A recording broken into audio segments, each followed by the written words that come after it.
So guys down the back, can you hear me okay? Yeah. Thank you. Okay. Just wait, there's one more gentleman stuck in that traffic, so I'll just wait another minute or two. Let's go on. Everyone's got water, everyone's okay. Yeah, cool. If you've got your own drink, you're welcome to drink your drink.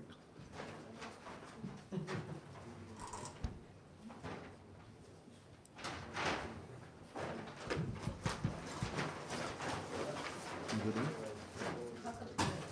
There. Better get. So a lot of new faces here tonight. It's great to see, and good to see you guys getting into the fishing, by the way. So for those of you getting back into it, I just want to get some idea tonight if I put too much time into certain areas. How many people here have boats under 5 metres?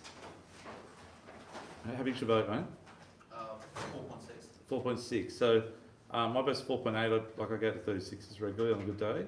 Do you have you been at that far before? Yep. Yep. Okay. Cool. 50 metres. 60 metres, 65? 150. Oh, 150. Okay, you're fine then. You could be the whole night. Yeah. Okay. And boats 6 metres. Okay, yeah, half the field. Okay, and over 6, half the field again. Okay, cool. Good. So tonight I'm gonna be. We don't get many. We do get pearl perch enclosed and obviously snapper, but the snapper's going to be in our next snapper seminar a couple of ways. So when we talk a bunch about enclosed fishing, so it'll be more the backside of the 36s, the 50s, and outside the 50s, fathoms that is, all in fathoms. And for those who don't know, it's like the outside edge is 65 metres down to 70, and then 85 down to sort of 95, 100, and then the next area is sort of 118 to about 135. Okay, a couple of spots are a bit wider, but that's where we'll sort of stop. Off the Gold Coast, I really haven't caught any pearlies over about 148 metres. Is probably the deepest I've caught them. I do get them obviously in deeper water. They've got big eyes, like they're from 400 metres deep, but I haven't found that spot yet. But we'll talk about that a bit later. On the snapper side, though, out wider, we will talk about that tonight because that's a bit different to the enclosed snapper. And the kingies, we'll talk about live baiting and jigging for kingies, and then we'll talk about slow pitch jigging for pearlies and stuff like that, snapper, in deep water. How many people here jig? Okay, how many people want to learn about jigging? It's really good. It's such a great thing. Great to see too, by the way.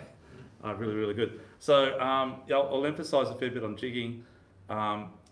Obviously, we were talking about paternoster fishing, like 3-hook rig type style, and also a little bit of float lining out in deep water. But once you get past 65 metres, the fish are different fish to enclosed. Enclosed, they're quite fussy, so you've got to fish real light, fish really sort of pedantic type way of fishing of small sinkers and light leader, and try and conceal your hooks in the bait. Where once you get, especially around 80 to 100 metres, the fish are still float line fish if you want to, but you catch as many snapper on your paternoster as you will float line now.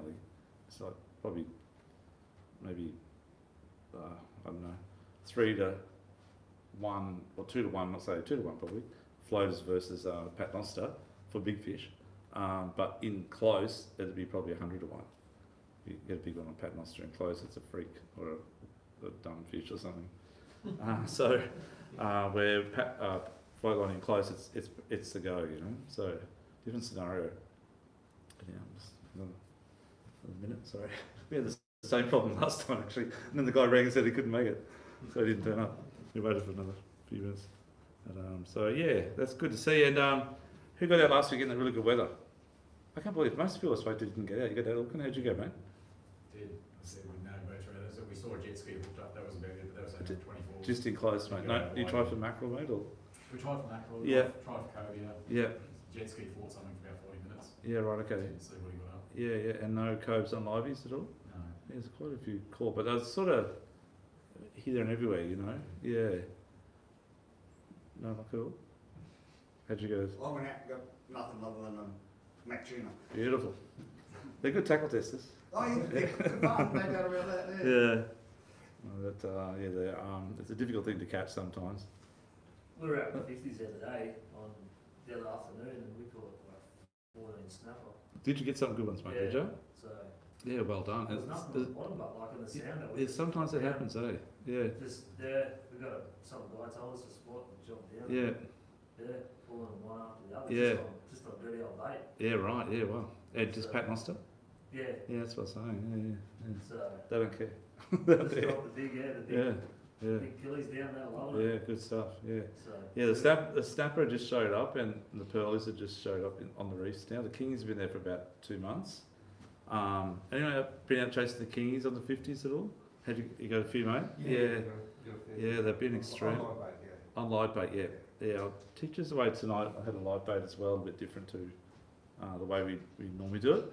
But like the gentleman's saying, sometimes you don't see the fish on the sounder, but they're there, right? yeah. So you don't always believe your sound, even though somebody's might have 50k Bruno gear.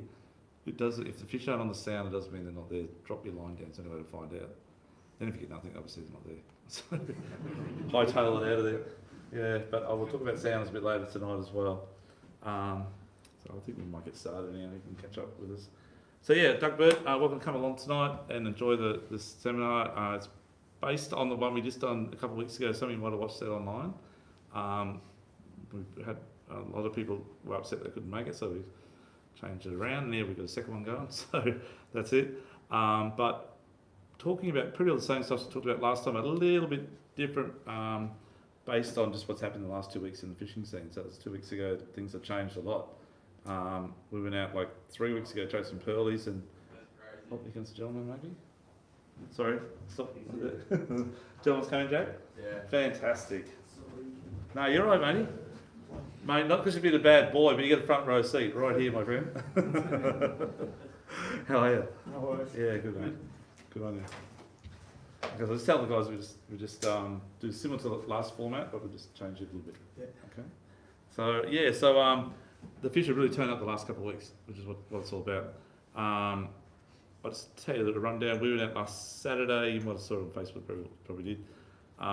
I've been fishing on the Gold Coast since I was a little kid with my dad. I used to fish at Three Old Sapple Bar back in the 70s, and so for nearly 50 years offshore I've been fishing up the Gold Coast. So I've seen a lot of changes. And back in the day, we never used to, well, we used to mainly chase the snapper and obviously enjoys and stuff. But pearlies were always out that a bit further, but you didn't need to go out further. Like no one knew 50 fathoms existed, and everyone used to stop at 24s or maybe go to 36s. That was like going wide. So and we see a lot of fish. But the session I had the other day on Saturday was the best one I've ever had in my lifetime on pearl perch. It was off the Richter scale. Like, to give you some idea, we went chasing. We got some dollies and fads. So I got two.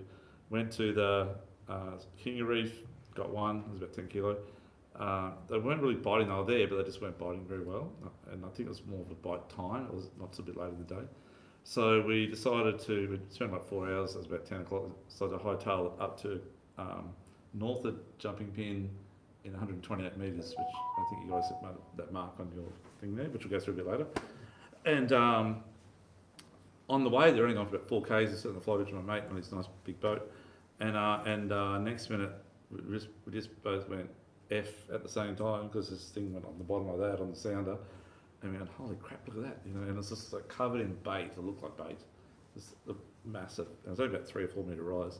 So we zoomed around and we went back over it, and we're going, there's got to be kings there. We're thinking pearlies. There's got to be kings there because there's so much bait there, you know. So a couple of the guys at the back, while we were going slow, they already put their live baits on because we've been rigged up for live baits for the kings. So I said to my mate Tony, I said, I'm going to rig up a deep drop rig on electric, and he said I'll do the same. So he did that, and Jack, my son, who's right, went downstairs. He just jigs. He only jigs. Doesn't matter if it's 50 metres or 500 metres. He jigs. That's what he does.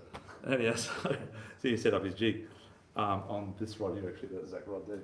And so we pulled up. The guys with the liveys and Jack, the three of them went straight down. We set up our rigs on the other one, electrics.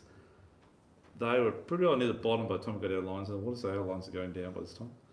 The guys at the liveys were straight away, I'm on. And there must be small kingies. I know they've got a bit of pull. You know, what are they? So they're coming up. Oh, that's not too bad. And they're coming up. Jack just hit the bottom of his jig. Doesn't get these. He goes, I think I've got one on already. So he's got smashed already. We get to the bottom, and we're like, come on guys, get them on. So they are, you know. And we've got the rat kings, like I said. And our lines hit the bottom. We take out the slack on the electrics, and then the rods just going like this. They're already full. So push the buttons. So 5 is coming up at the time. The other guy's just about up. And the guys that live, he's just pulled in like 2 55, 60 centimetre pearlies, like monsters. We're going, holy crap, look at this, you know. Jack pulls in the pearlie, and then our lines, they've got 3 pearlies on each. The guys that live's gone back down again for a quick drop. We're unhooking our fish off. And they straight hooked up again, come back up, Jack also as well. So the first drift we got 14 pearlies, and it was only 0.6 for knot of current, so this time of year there's not much current, and we just lucked the current as well. And all these fish, there wasn't one under 50 centimetres, they're all big pearlies. And we're going, we're just taking photos and high-fiving each other. And then we said, okay, we're counting all the people on the boat, there's a couple of guys at the front, one kid's sleeping, sick. Anyhow, we thought, they're worth 4 fish. So we went back around again, and we had exactly the same scenario drop again. I got it all on the plotter there, you can see the plotter. And dropped down again, and anyhow we all did the same scenario. 16 fish just dropped, in one drop, 16 fish. And so then we had to dice 6 or 8 of them back, they're all over 50 centimetres. And just talking about the pearly session, Jack. That's pretty full on, wasn't it? Yeah. Best ever? Yeah, non-stop fish, one after the other. Yeah, it's pretty full on. Anyhow, so we had all these fish over 50 centimetres, and some are at 62, 61, low 60s, which are like 3 or 4 kilo pearl perch. Beautiful fish, and the icebox is like that. So it's a lot of fish, but there's 6 or 7 of us on board, so there's a lot of fish. Everyone gets like 4 each. So anyhow, we stopped doing that, so we get out of here. So we didn't bother going to the other pearls. Probably went out wide, but I'll tell you a bit about that later. But what I'm trying to tell you is they're here. They've arrived. And I spent a few guys that were out on the weekend fishing the back side of the 36 fathom reef. So for you, matey, you want to fish around that sort of. On the 36, I don't know if you know, northeast, there's 2 lines. Does anyone know there's two rows of 36? So there's like a. Do you all know how Latin longs work? No one not quite sure how Latin longs work, as in the numbers. So every time a number changes, just to give you an idea, the seaway on south is 27.56, and on east it's 153.26, I think it is. So when you go 1 mile, that's the horizontal one, right? That's just this south latitude. When you go 1 mile south of the seaway, that changes to 57. Every time that changes, it's one number, it's a mile, nautical mile. The numbers after that represent 1/1000th of a mile, okay? So there's always 3 numbers after that. And same with the east, so when you go to 28, say, you've gone 2 miles east of the seaway. Does that make sense? Okay, cool. So the 36 fathoms, get back to that, off the seaway you have one run that runs off and on. There are sandy spots in between it, but it's about probably, the inside edge is not as long as the outside edge, but it's probably about 8 k's long, and it does sort of, a bit of gap there, and gap there, and gap there. It's like that sort of thing, but that's on your longitude, 153.36.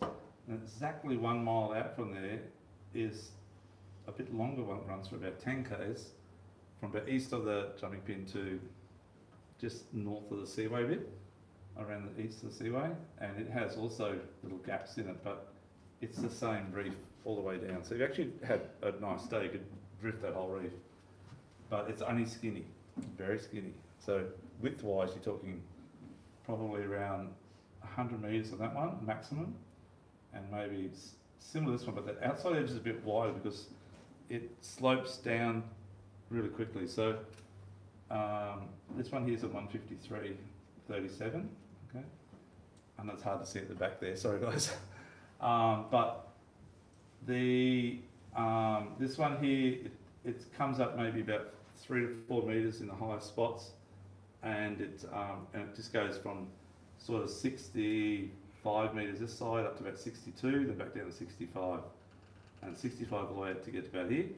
Then this one comes up to maybe 62 or 61 in some areas, but then it drops down to about 70, and that's where the pearlies live, on this outside edge here.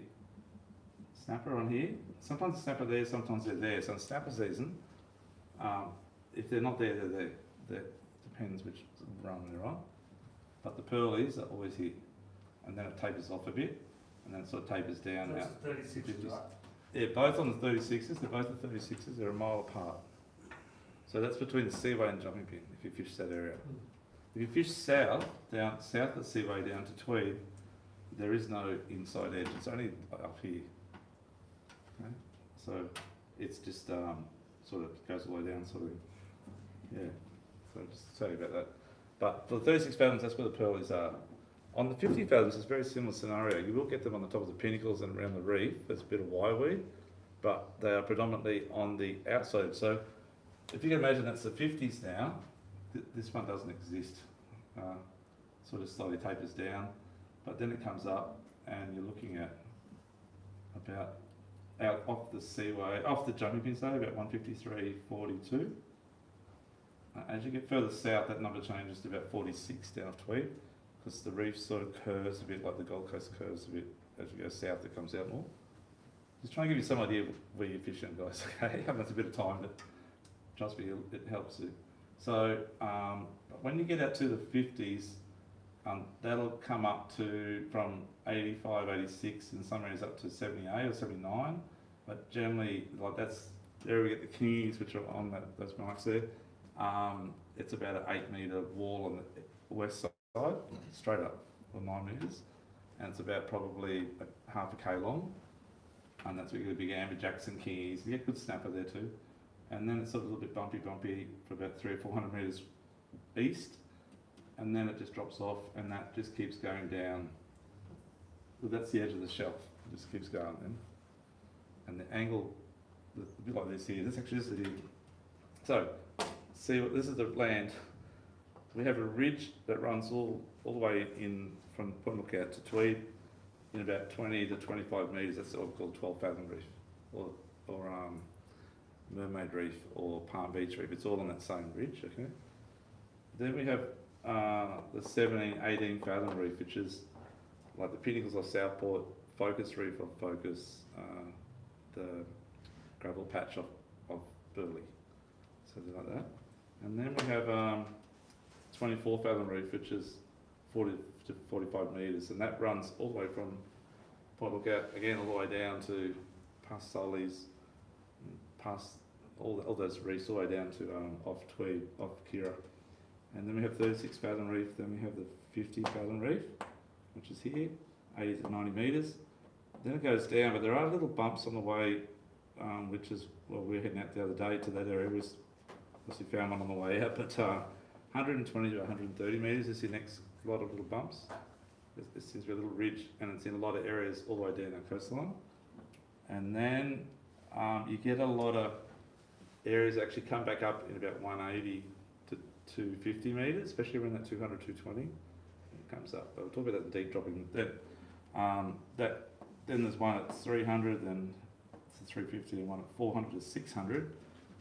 Out there that drops 100 metres and up 100 metres. It gets exaggerated a lot more than in close. And then after 600 metres, it's with the odd seamount amongst it, or big canyons, whatever. So that's sort of how our coastline sort of goes. So once you get 50 fathoms, it's like that angle, and then it just tapers down real quick. But the pearlies are really in this area here. That's their number one home, and their number two home is on this back side of 36s here. So does that all make sense?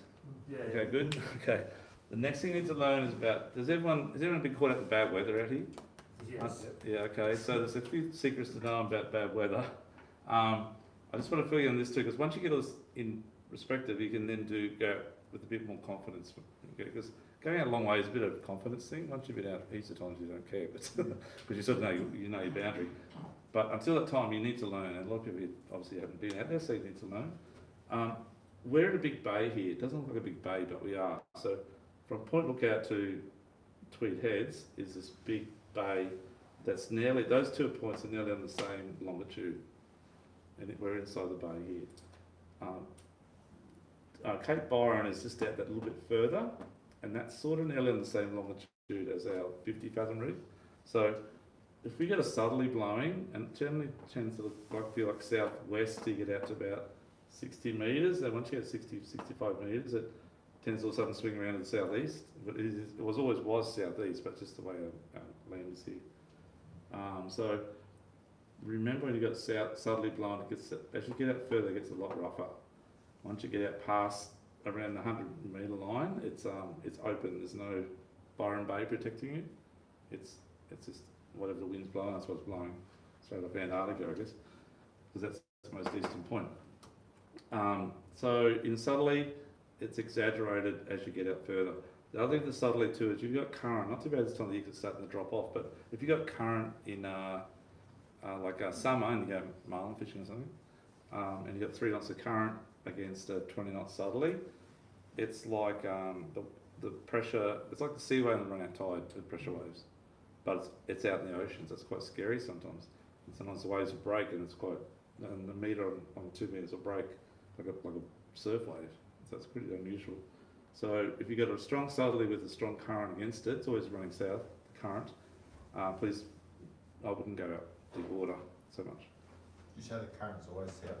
It always, oh no, there are days when it does run north in close, and I've never really had it north out wide, but I've had west to east out wide, but not northerly, not who know. But it does in here, we get like eddies in here, sort of thing, and so the current will actually go that way. It might be south out there, but it go north there. But they're the days you get no fish too, by the way. They're terrible days, and the water's dirty and cold. But the worst wind of all, the worst wind of all by far is a westerly wind. Westerly wind on the beach, you're driving along, looks the calmest and nicest. I wish I was out there today. No way. Oh, in here's all right. So westerly wind, if it's blowing say 20 north, westerly, northwest or southwest or west, out to about 18 fathoms, like it's a bit choppy, but it's not too bad. It's quite nice, and the swell seems to flatten out. But once you get the other side of 24s, it's starting to get a bit rough. When you're going out to your position, say I'm going to go 36s today, so I've got the westerly behind me, nice trip out. As soon as you stop it, turn back around and go for a bit of sound look for the bottom, you crap yourself because when these waves are actually breaking, you didn't realise that they're that bad going out with it. So it's like turning back into the seaway and the run out tide going out into it, right? Out here, it's downright scary, and we're the same scenario here. We've got the Tambourine Mountain here and Springbrook and that westerly seems to, like it's howling 50 knots up there and got 20 knots down here at the seaway. But once you get out to around sort of, around 60 to 100 metres, especially 100 metres, the wind hits the water from Springbrook area or from Tambourine. It's its meeting point. So the wind all of a sudden just picks up another 20 knots. And when you got swell rolling from the east and wind coming from the west, it's like that scenario with the current. The waves stand up and roll and actually break because the wind's generally stronger than faster than the swell. So it really pushes it up and they break. So the good thing is though, if you are caught out here, which I have been in a few times, you look west and the fish are just biting their heads off and then there's no wind. You look west and go, oh, there must be a storm coming on, that's dust, oh shit. Quick, get the lines up, put the hammers down, we're out of here. You're probably going to get about 5 Ks like we have before. And next one's just like driving into a brick wall. And you've only got go around about from 50s to the 36s, 20 Ks. You've just got to get in that 36s, and it's still scary, but it's not as bad. So you think, like, you sort of wiping the sweat off your head. And it's still bad though, but once you get into around 50 metres, it's like really nice. So you just got to work your way back in. Don't go too much side on, because you all know side on, sometimes boats do go over if the waves are breaking. So you just got to sort of a little bit, not into the wind directly, but just a little bit of an angle, tiny bit of an angle, and just work your way, just blowing northwest, just about that angle, just work your way back in. So if you get caught out, just keep the nose up, keep the bilge pumps going to get in there. You'll be right. If in doubt, don't go out. Exactly right. But Westie's the thing. Westie's suck people in. They don't realise how bad it is to get out there. So just be careful. That's about all you need to know about weather. Oh, seaway. Just the seaway is it's a good seaway. We've got a good seaway here, but it does change a bit, especially you get like a weak solid of 40 knot southerlies, and the swell picks up from the low, went past, and it might be 3 or 4 metres, and then the swell drops down to like 1.5, 2 metres, but it's breaking out in the middle of the seaway. That's because we get banks form sometimes. They're pretty well cleaned out really quick, but for the first couple of days it can be a bit scary. So my suggestion is, unfortunately, it doesn't get daylight till 6 or something in another few weeks' time, but you're sitting in the sea at 5 o'clock hanging to get out, but you can hear the roar, and you think, I'll wait, and the tide's just starting to run out. So wait until it gets daylight, don't take the risk, okay? My mates have broken their backs on the seaway, true, and bones. Because when you go up vertically, you fall down. So be careful of the seaway on the run-out tide, and run-in tide, even over 1.5 metres, if the swell's around 2.5, it will crack sometimes across the seaway too. Okay. Tweed heads, we sometimes when you go down Tweed heads, same scenario down there. Yeah. And one time we were trolling down Tweed heads for Wahoo. One year we ran out of fuel, and I'm running out of fuel, but the swell was huge, like to suck it up and just dump it on the 9, but the fishing was so good. And yeah, we did fuel, so I had to go to the Tweed bar and get some fuel. But then we realised the Tweed bar was just cranking right across. It was like, oh crap. But we got through, got back out here, it's a bit scary. But there's always situations, but yeah, just know your boat, know your fuel capacity is really important. You're going to go out to the 50 fathoms, it's a fair run, 40 k's on average, so you need to know your fuel capacity. And if it comes up a bit windy, maybe you're going to use double the fuel perhaps, so you might know that from there to there, but you need to allow another back to there again, just for safety, okay? Yeah, good. Okay, let's talk about fishing, that's enough of that. Okay, fishing wise. Okay, so 36 fathoms, I would definitely say for snapper at the moment, you will float line fish probably to get your bigger fish, okay? And you'll definitely be using just either a gang hook situation or 2 snelled hooks, and just that type of sinker or standard sinker. When you float line for snapper on the 36s, I like to use about 40 to 60 pound leader, and I'm using around about 30 to 50 pound braid. Bit heavier than I do in close, and the reason being is that I got a chance of getting a big king, an amberjack or a Samson, or a big cod. So once you get out to around the 36 fathoms or further, you need to up the ante a little bit. Okay? If you've got really good gear, you can slow pitch like 30 pound braid, but you will get busted off a little bit sometimes. The bottom of the 36 is still quite aggressive. Yeah. For paternoster type rigs, I like to run a gang hook at the top of my paternoster, like so, and I always run a pilchard on it. And the next 2 hooks, which are about probably 1/2 metre apart, I run circle hooks, normally 6/0 or an 8/0, and I run a little bit of Lumo stuff, but it's still pretty daylight down there in that depth, so not necessarily run too much Lumo gear, but you can do it if you want. If I'm float lining, sometimes I will run a Lumo skirt like that. There's 5 there, but I'll just pass that around. Something like that over the top of my snelled hooks or my linked gang hooks, and it just sits over the pilchard on your floater rig. The floater rig doesn't mean it floats on the surface, it still gets to the bottom, but it just gets down there slowly. If you're using spin reels, the secret to float line fishing in the deep water is to try and cast at depth, and it's the same in close too. So if you're drifting that way, you need to try and cast your line. If you're in 65 metres, you need to try and cast 65 metres. It helps you so much. So as the boat catches up, the line goes down, the honey hole's always just when it gets down the line the front of the boat to the back of the boat.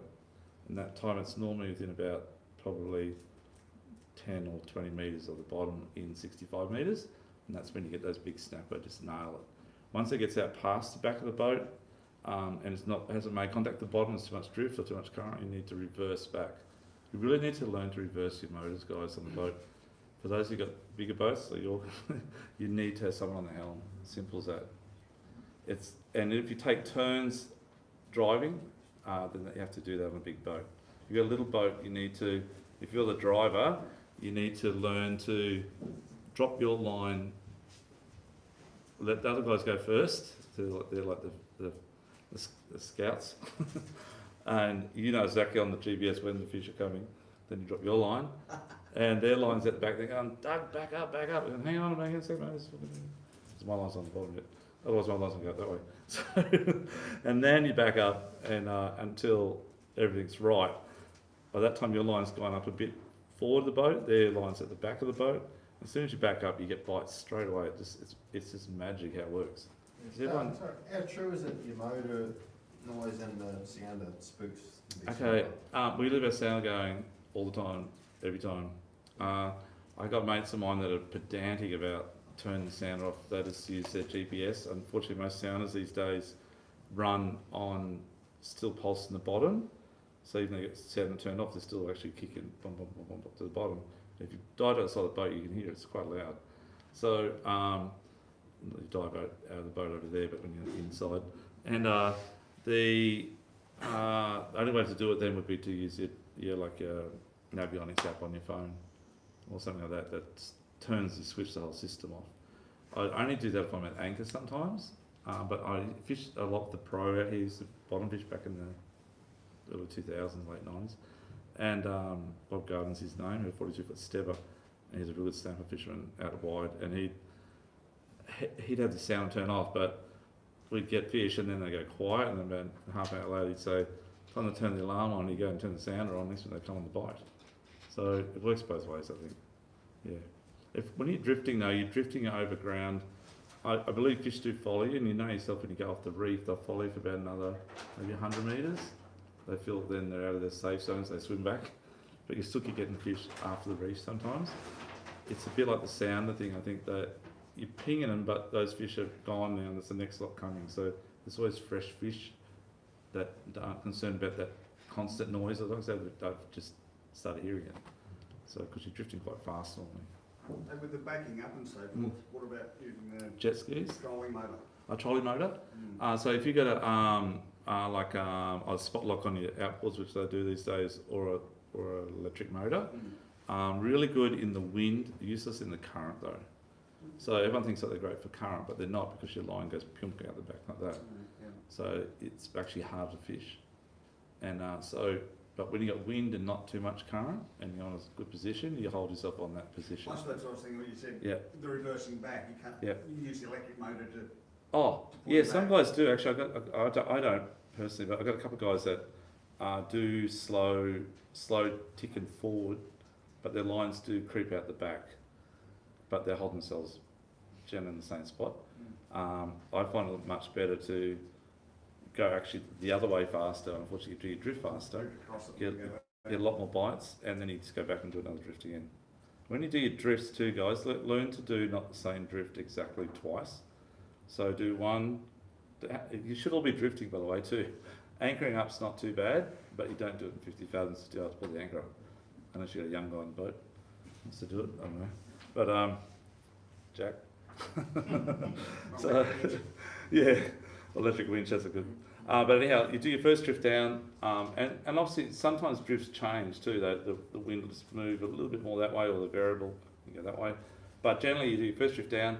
You'll go back around, go wide. Don't go by the same line you just went over, because that sound is going to ping the fish a little bit, right?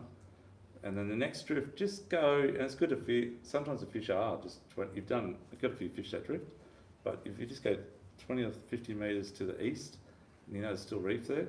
When you come down this time, you might get like double the amount of fish you just caught. And then the third drift, go do the west side of it. Then you can go back onto the first drift if that was the best spot. Okay, so just try and do that. And also don't believe, unless you know the area backwards, don't just leave it drift to a short drift. There's a lot of guys I see, some reefs is like this scenario, but it's only small, but they go up, they drop their lines down, they go just 50 metres, they get the first fish up, get it up, then they go back up again and drop it again. It's like, it's hard work going around. And it really pings the fish off, especially pearl perch, they don't like it. So you need to believe that there could be more reef, just a bit more. Just hold wait, you might get a bite for a while, but hold on for another 5 minutes, and just drift another 200 metres, and next minute, they're on again, they're back on again. But it's not that you've drifted onto another area that you didn't know existed. There's lots of reef out there. And that's how every time we go out, we find new ground. the aeronautic fishing on diamonds. Like the other day we found that spot and we do that all the time. The deep water, shallow water, well not so much the shallow water, that's pretty handy, but out further, there's lots of new ground. Yeah. Are you using the relief shading?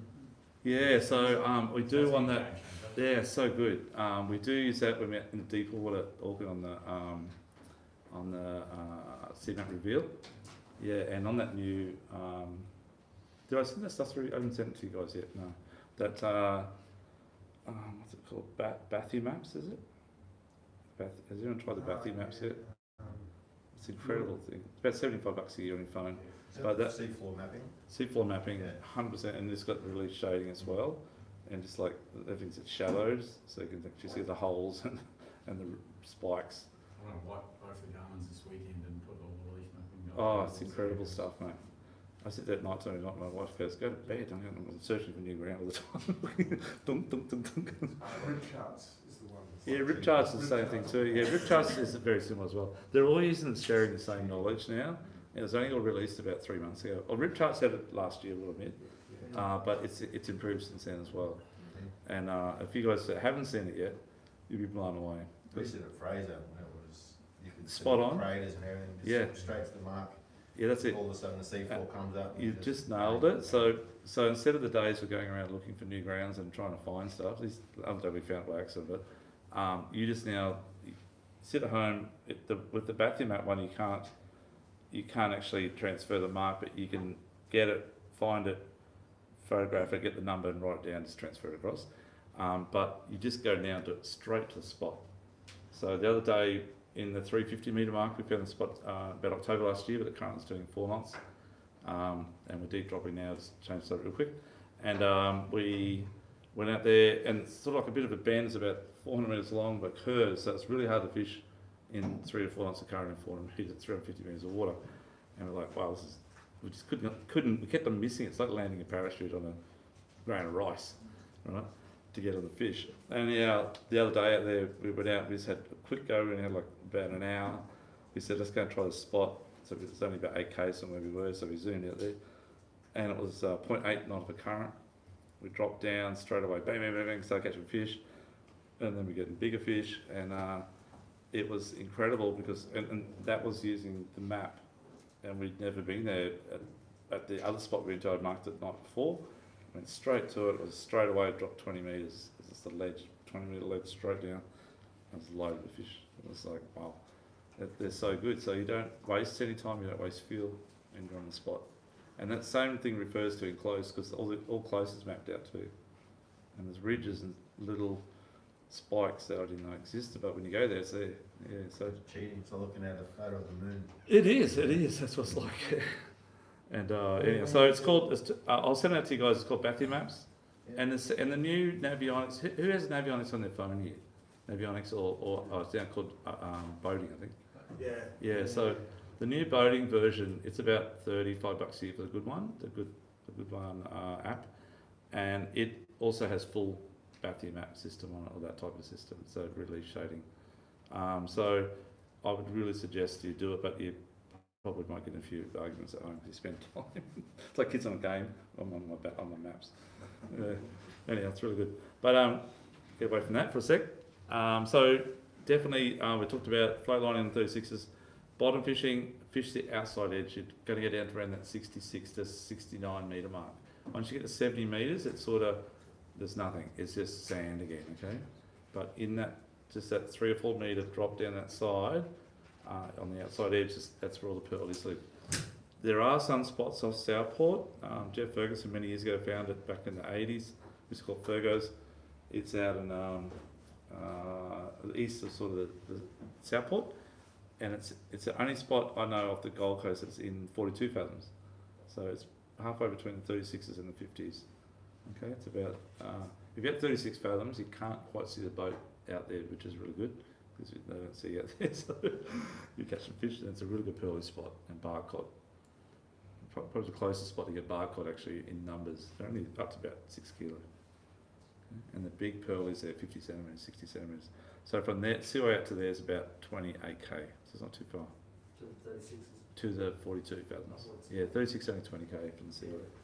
Closest spot of 36s is about 2750, and it's 18 k's, I think. So it's not that far. So you recommend go out and head sort of north? I go north a lot. I do go south too, particularly about July. I find the pearlies just start up there and then they sort of come on down there. I really like chasing pearl perch because they're so nice to eat, and when you chase the quality ones, they're big. Last year, Jack and I out in that spot, what I'm telling you about, southeast, actually Ben was there, we got a 73 and 75, or 72 and 73 centimetre one. They're like 5 or 6 kilos each. Monsters. In the dark, I've never caught pearls much in the dark. This is before the sun come up too, by the way. It was a crappy day, but they were there.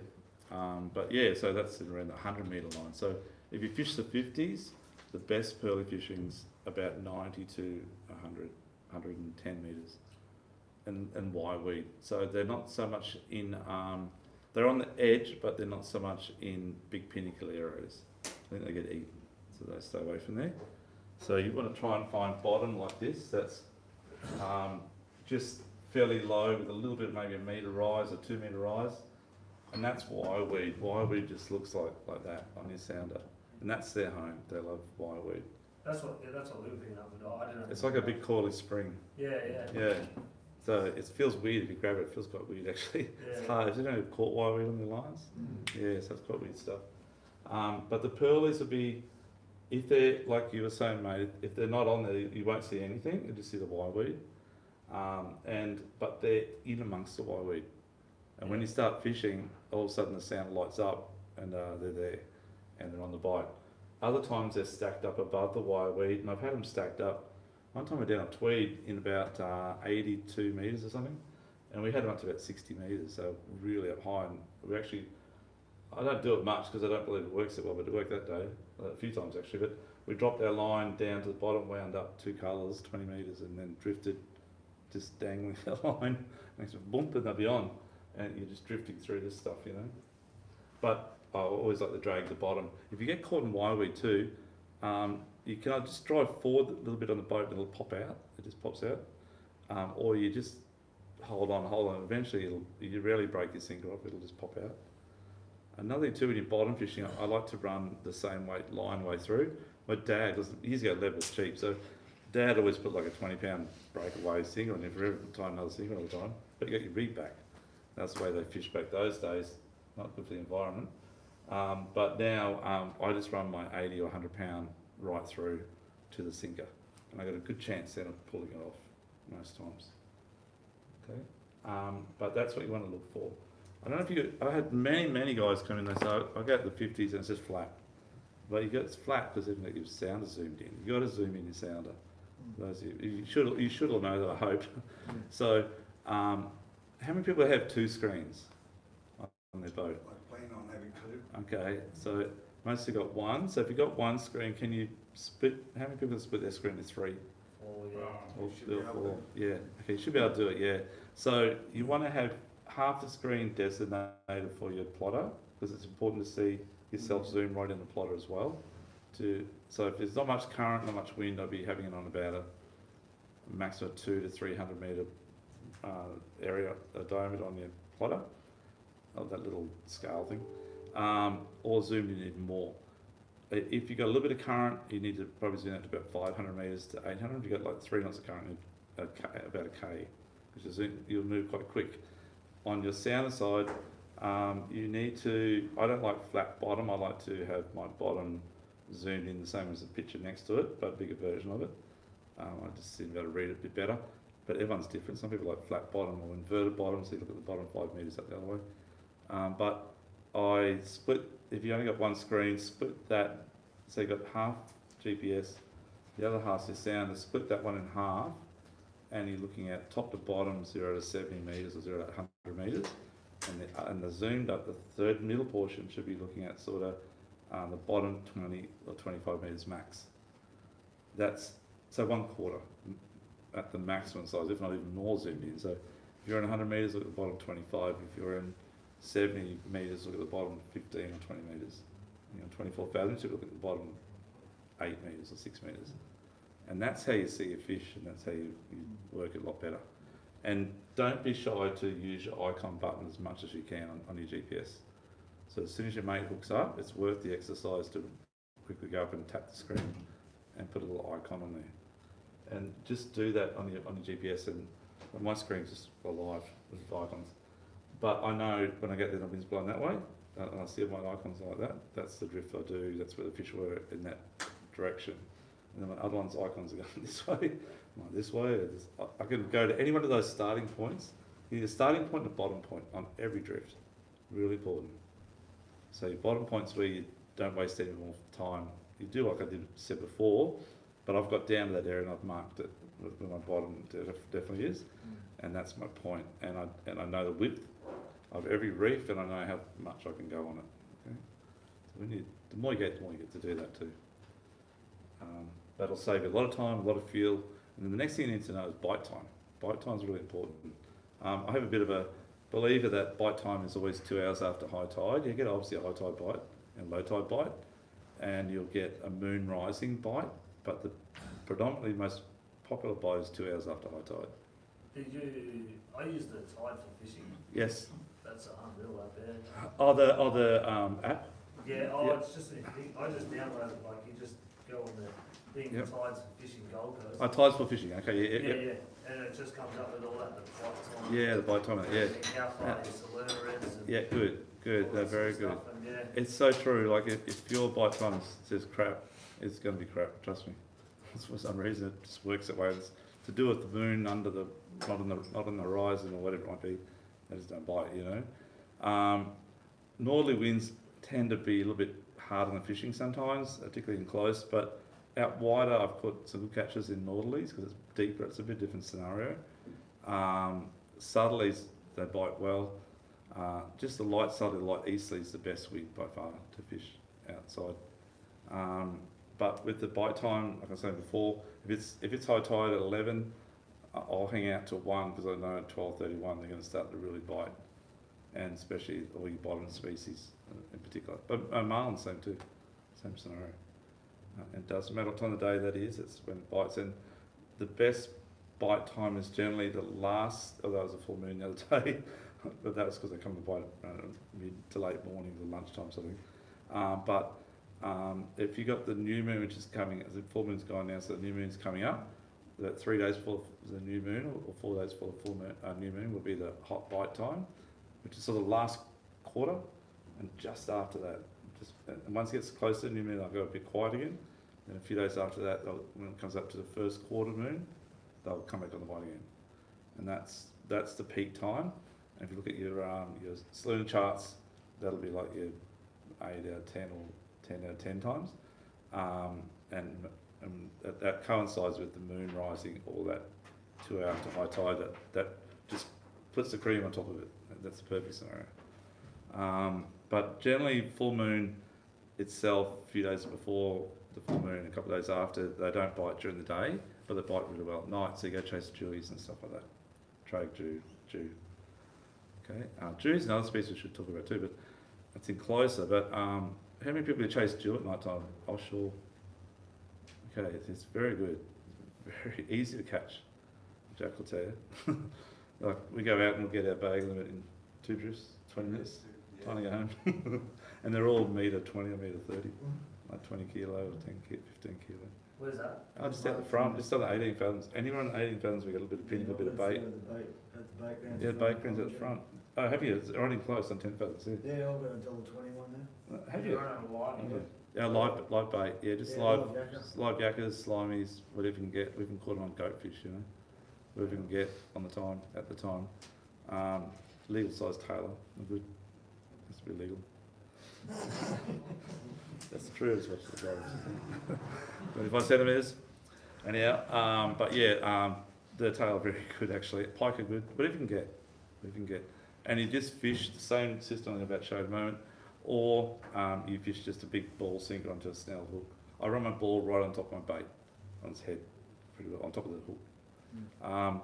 And try and keep it in touch with you straight below. I drift mainly at night time, only because there's generally someone spot locked on the spots. So you got to drift past them, you know. But sometimes they're not biting there. By the time spot lock's okay on your electric apple because you can quickly just turn off and zoom on to the next spot. But if you're anchoring, it's a pain in the backside to anchor up. they're not there, not biting, you've got to pull the anchor up, and meantime someone else has moved into his spot, which always happens. So, but this next 2 months is Jewfish time. Okay. Best time? Any time around the moon, so a few days before the full moon, a few days after, which means high tide anywhere from 5 at night till 10 at night. Yeah. But the bite time is always right on dark. So you're sitting there, there's nothing. There's sun going down, there's nothing. And the next minute, the sun you can just see the next boat over there 100 metres away, and next minute it's boom, boom, bang. Everyone who's got a fish on the boat, boom, boom, bang at the same time. This is on. And they go hard. The artificial reef's a real good spot as well. Drop the blocks up north of Seaway, it's a 5k run. The problem there is they go in under the blocks and cut you off a lot, the big ones, a lot of big ones there. Yeah.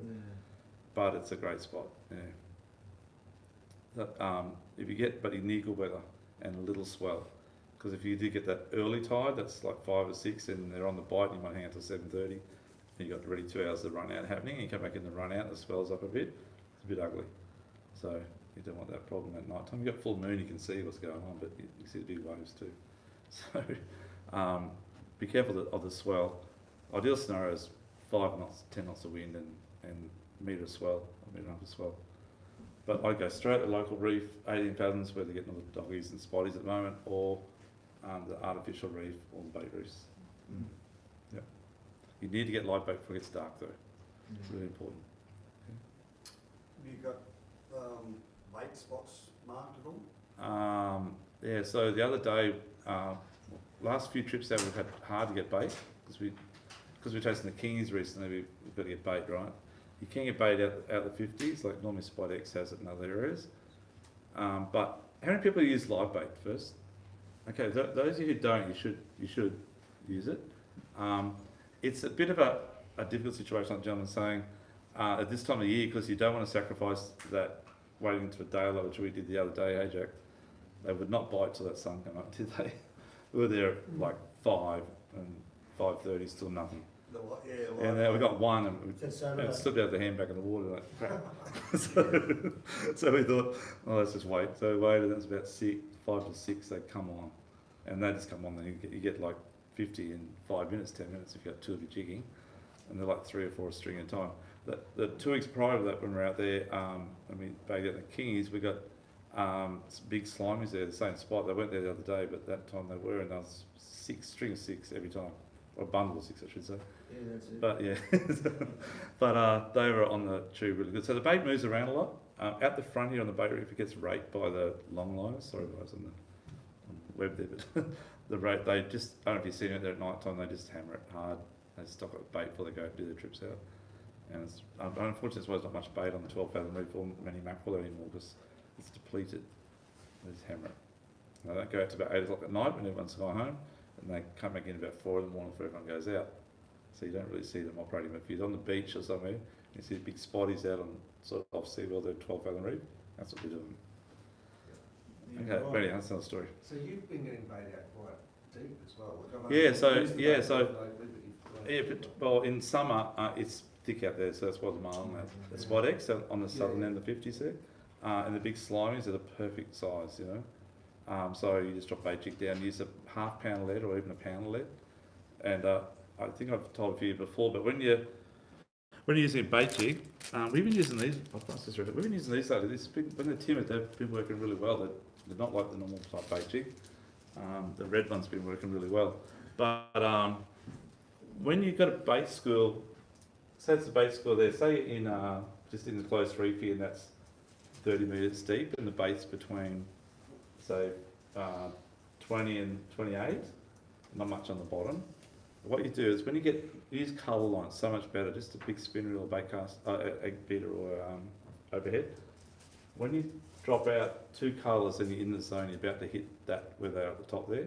At that point, as the line's ripping out, just grab it and let it go, grab it, let it go, grab it, let it go, grab it, let it go. So it sort of goes like dum dum dum dum. It's only going to grab it 2 or 3 times on the way through, and you've loaded it up. Yeah. If you go straight to the bottom and just jerk the slack, you get a few, but you won't get nowhere near as many as you do zipping it through your fingers. Okay, just try it next time. Up the ante on the lead size.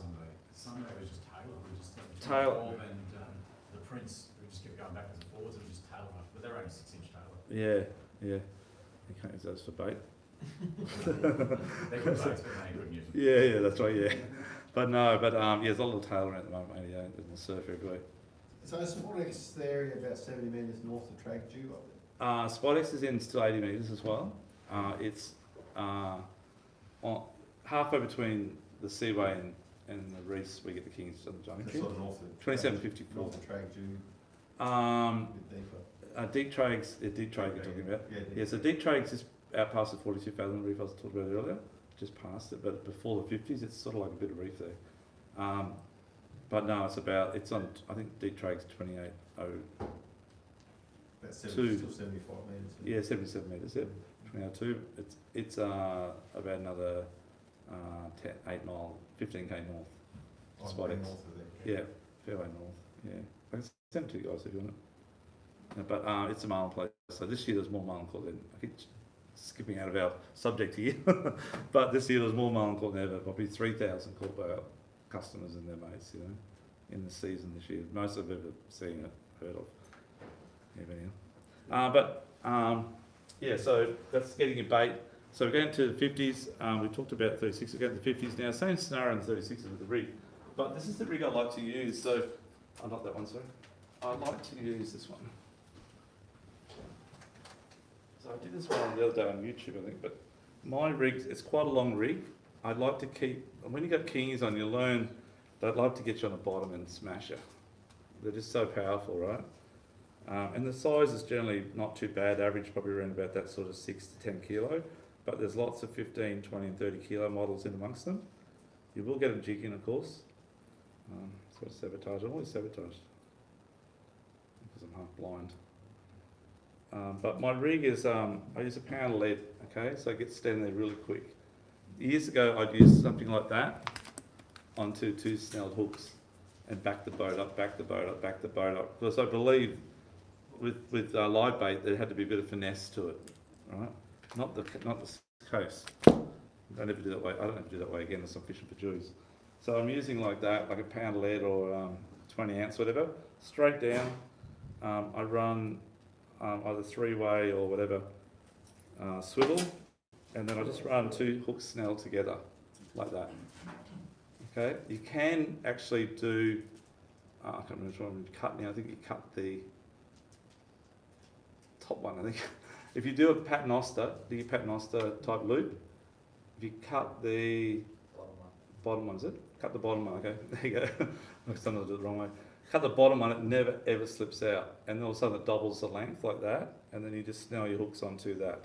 So if you don't have a 3-way sinker, a swivel, and a quick way, the other day we did that jack movie, just to save time, and you have that around about that sort of, these hooks are sharp, around about that long length off it, and okay, so that live is just swimming around, and that's on the bottom down there. So I'm sort of 2.5 metres above the bottom.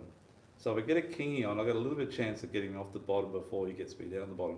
If I'm running that other system down there, which was to lose lots of fish, it's right down at the bottom. The live is right down the bottom, and the kingy just goes straight wherever he wants to go and does it. So I find this system, I get a lot more fish up.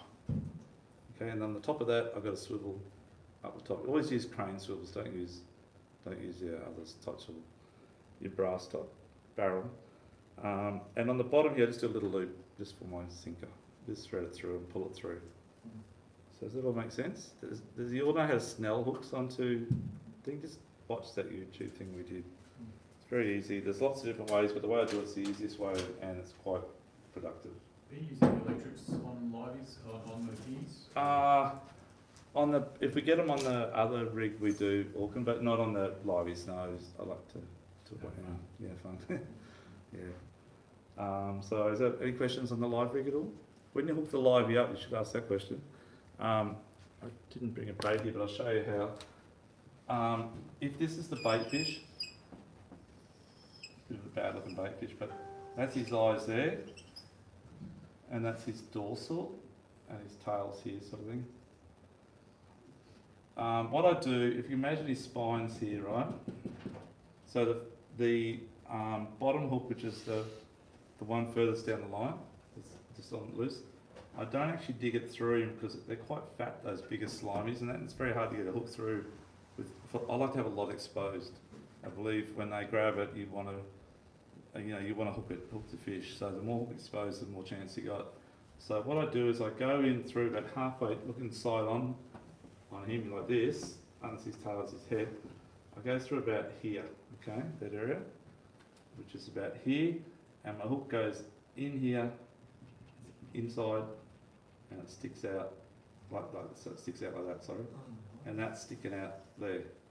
It's not quite to his spine. So you go in from the side. Side, in the side here. So it's sticking. My hook will look like this. That's the eye there, and this part here will be sticking out like that, but exposed about probably 10 mil. Does that make sense? So I'm using about 8/8. I think you guys have got a 7/8. You guys got a pack of them in the bag there. They're really sharp hooks too. So that's how I do the first one. The line comes down here. It's actually straight, sorry. A bit of shank sticking out. That one there is the tricky one. Sometimes it comes off. The easiest way is to go through the nostrils. Don't go too close to his eyes because you'll kill him. You can go through here and out the hard part. Don't put it through both. Put it through both when he's dead, but not when he's alive, because he can't open his mouth and breathe.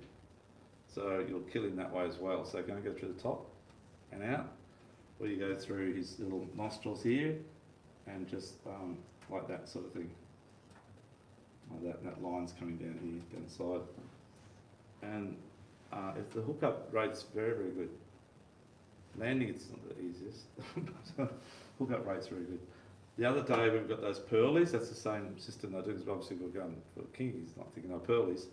And that's the way we rigged up, and the pearlies were, when I cleaned those pearlies, I didn't tell you this, but when I cleaned that, it was the most aggressive I've ever seen fish take a live bait. They were so hungry. They must have just swam from Antarctica somewhere. But they were so hungry. When I cleaned them, the yakka was so far down its stomach, it couldn't go any further down. And like I took about 1 second bite, like you're not even on the bottom and you're already hooked up to them, right? So in that time, they just inhaled it right down. It's down there. And had Jack, remember the guys trying the hooks out? The hooks were right down in their gills. So when the fish are hungry, they go hard. And Chewy's the same deal. Everyone says let the Chewy run, let it run, let it run. Bullshit. It's boom, boom, bang, you go bang at the same time, and you'll catch them. So don't ever let fish take line, because you'll lose them. So yeah, so if fish is hungry, it'll just scoff it down. Yeah. So that's how you rig them up. So that's the rig. The bottom rig I'm using it on the, this is a bit heavy, so it's actually the heavy one, but you've got a lighter one in your bag there. This is the rig. So when I'm chasing the pearlies, this is actually the same rig I had on the other day, because we were eventually heading out to chase flame snappers, and this rig's a bit heavy. This is 200-pound main and 130 branch. I think you guys have got 130 or 100, whatever it is in your bag. Both are okay though for the 50s, and I don't use under 100 on the 50s. Sometimes I use 80, sometimes not very often. But I always use 100 or 130. I find there's no less amount of bites at all. If I'm jigging though, a different scenario, as the leader. So the main ones, yeah, you can use 100 right through, or in your branch, you drop a loop, or 130. The rigs that are in there are the way, if you get lots of bites, they're like the perfect rig, but there's a bit of work in making those. It takes us about 20 minutes to make one.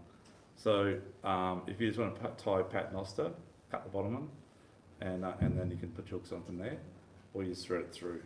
But if you're going to do the thread through thing, the rig consists of, you've got your dropper loop.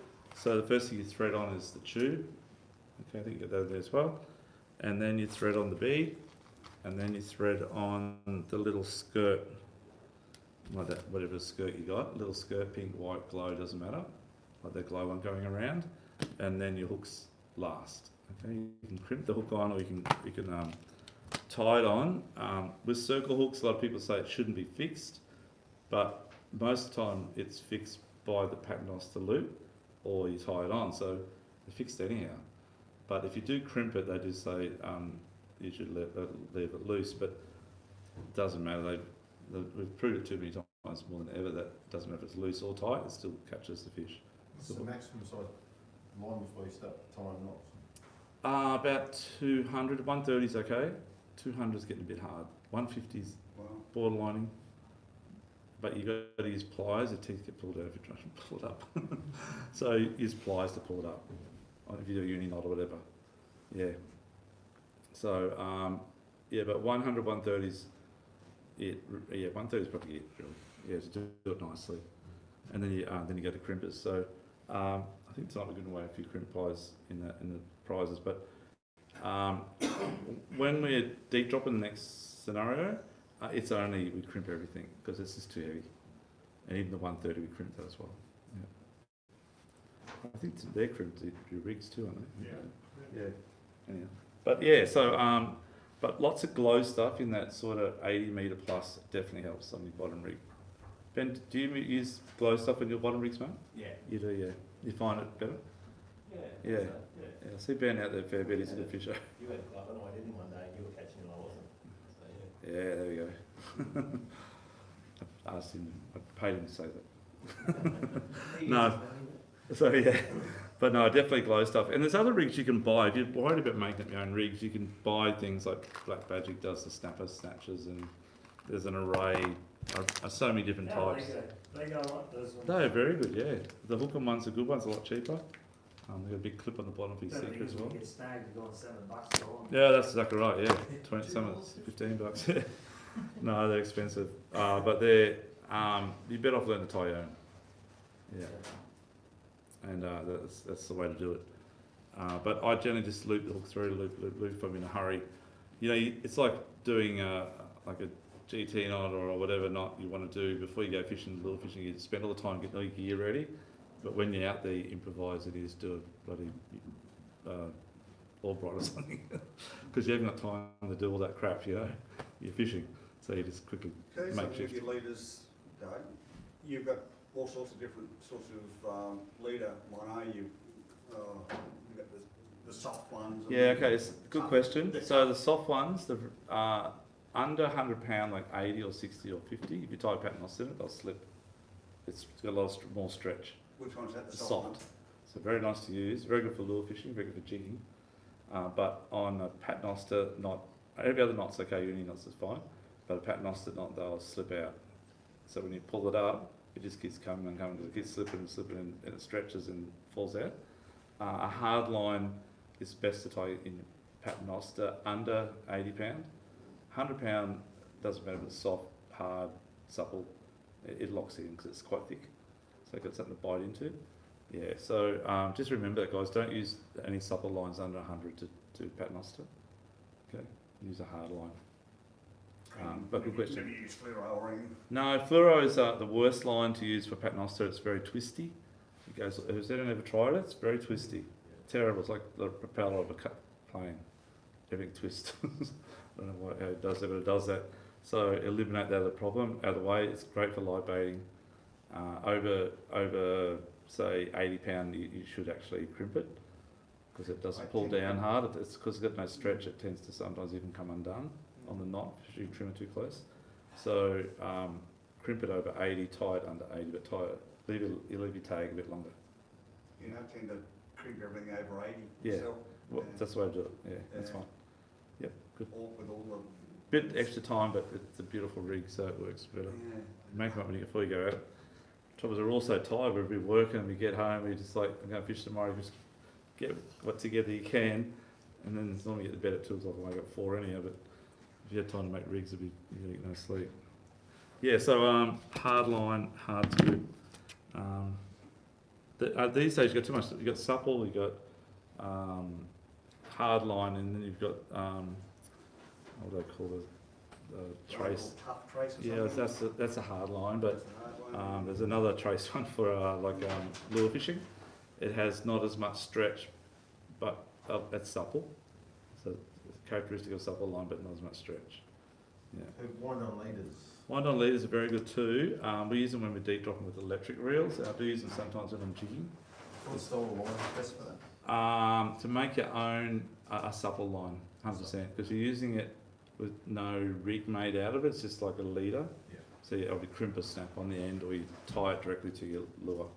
So just a supple line. Yep. And to buy them, yeah, around the gear you're using, I'll give you some idea. That's an electric outfit.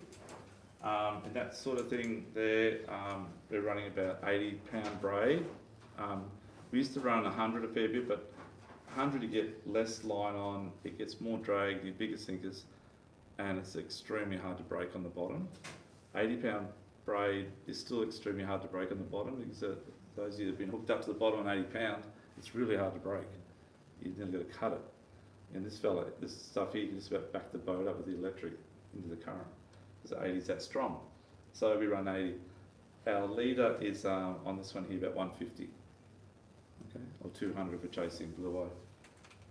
And then when I'm fishing with this type of rig here, which is like my bottom fishing / jigging rod in the spin version, I do spin and overhead. I'm running, I think that leader there's 100, it feels like 100 pound. Yeah, so 100 pound, and that's 80 pound braid. The one jack I was using the other day, which is this one here, that's got, was it 60 pound jack? The jack's going, is that strong enough? Yeah, is that strong enough? It's strong enough. I didn't lose any fish on it, but we only had a few drops because we bagged out. But the braid on there is, I'm going to show you the braid in a minute, but I think that's 50 pound braid, it's PE3, it's 58 but PE3. That's only a little 5,000, and that holds 300 metres of that braid. So, because it's quite thin. And that one we'll use out to 250 metres. Yeah, there's not much braid left on the reel, but it gets down there. And then this little one here is sort of as light as we'd use out the 50s for pearlies and that. That's 30 pound braids, PE 1.5. So braid's getting really thin. So in the old days, by fluke, the measurement of PE was the same as the poundage sort of thing. So PE3 was 30. What did you say that was? It's PE 1.5, but it's 30 pound. It's on a sustained 4,000. Yeah, 4,000. And you use that in big closet? No, use that in 50s. When they have fun. So using like jigs up to about 100 grams on it, and just slow pitch jigging, which Jack might talk about on his Sherry Secrets. But we'll come to the jigging section in a moment. But the leader on there is 60 pound, the line's 30. Okay? And then this type of rig here, this is like the flash fandangle thing. This is those new, the OSHA jigger. They hold 400 metres of P4, which is 70. P4 now is like 73 pounds, so it's just getting so thin. So the old days was like equal measurement, now it's nearly double on the really high end brand lines. So you halve it, so 30 pounds not P3 anymore, it's 1.5 in the high end, and 4 is nearly 80 pounds. Okay. So it enables you to get what could only hold 200 metres of line, now it holds 400 metres of line on the same reel. Yeah. So these reels here, to be read up on these things, that's the OSHA jigger, but it's a F custom. So the Japanese are really good at jigging, right? And these guys, this actually has a lever on the side here, which you use with your right hand as it's going down. So you learn to, with colour line when you're jigging, to learn you know your colours. You know, you start colour, you see that colour come through again, you know it's gone through once. If it doesn't come through again, it's not 100 metres deep, right? So 90 metres, 80 metres, whatever it is. And you learn to know, okay, that colour's on the bottom, and okay, you jig, and you've gone up maybe 2 colours, and that colour is a strike zone. Next time you drop down, sometimes it's the same scenario, the same strike pattern. So they're coming up, they'll follow it up, and it's like their safety threshold, and then they'll hit it at that spot. So, but this one here has what no other reel has. It has an action you can work on the way down. So, a bit like the bait jig before, you zipping it on the way down, and the fish just love it because it goes free for a sec, and then it grips, goes down again. Then it stops for a second, goes down again. It just turns them on, they love it. So in the jigging scenario, when you're jigging with a jig like that, and it's shooting down to the bottom with this style here, in that last 20 metres, so again, before you know the last 2 colours that are coming out, you actually just push the lever up and stop it. Let it go, stop it, let it go, stop it, let it go, stop it, go. So you get hits on the fall now, before you even start jigging up. You've got fish on before you even start. So you don't have to do any hard work anymore, hopefully. But they're a great thing. And that little rod there, believe it or not, that's rated to 2.5. It says 3 on here though. So that'll take, that little thing takes 60 pound, nearly 58 pound. And I'll pull on and show you how strong this is. Very, very strong. So when you see those videos, those guys jigging out in 100 metres or 200 or 300 metres and pulling up big cods and big everything, that's the sort of stuff they're using. Isn't that game type J? Yeah, Game Type J, the new one, that is the super duper F custom. Amazing, yeah, very powerful. A big crank, I think it's one turns 1.17 per turn. Oh. Yeah, very fast. But anyhow, that's another story. We'll talk about jigging in a minute. So just quickly finish up the bottom fishing. So we've understood where the fish are, and on the paternoster, or when that rig, like the one you got or the one you make up, if I'm running, I do quite often will run a gang on the top, but I find gangs aren't that good on sort of 20 or 30 kilo amberjacks and that. They tend to get busted up, snapped, or whatever. Even true turns get, not true turns, they get bent out too, but your 7.7, 6.6 tarpon hooks will still bend, because we don't use 8.0s here because they're too big on a pilchard. So we tend to use 6.0s max. And on a big fish, they get crushed, even a big snapper. So I prefer to use a single hook, a circle hook or something like that. So if you've got liveys and you've got excess liveys and you can waste a couple, put a livey always on the top circle and just hooking through the nose, or you do the snell situation as I did before, and have it on the top, and then run squid and pilchard, squid and pilchard. When you're running squid and pilchards, guys, I tend to use the pilchard as a sacrificial bait on the bait, if that makes sense. So I'll cut the pilchard in half, and I like to use the head bark, so I go straight through the eye, and that just sits on the shank. That's it, it sits on there. And then I'll put a big piece of squid or a mullet fill or whatever after the pilchard, and that's quite hard for it to get off, but when it bites, that pilchard just demolishes. They just out the deep, eating at 400 metres, same deal. And then then I'll come back and eat what's left. So you get a very good bite out of that bait. So it's like burling up your own burley. They also say too, particularly pearlies and cods, if you get a pearly cod on, I don't you know what it is written down there, but if you keep catching that at each drift, you know that's what it's probably going to be. So when you get it on, do you all know how to catch like 2 or 3 fish at one time on your paternoster? So hold it up, so you drop down the bottom, bite, got it on, and it's bouncing around, it's not too bad.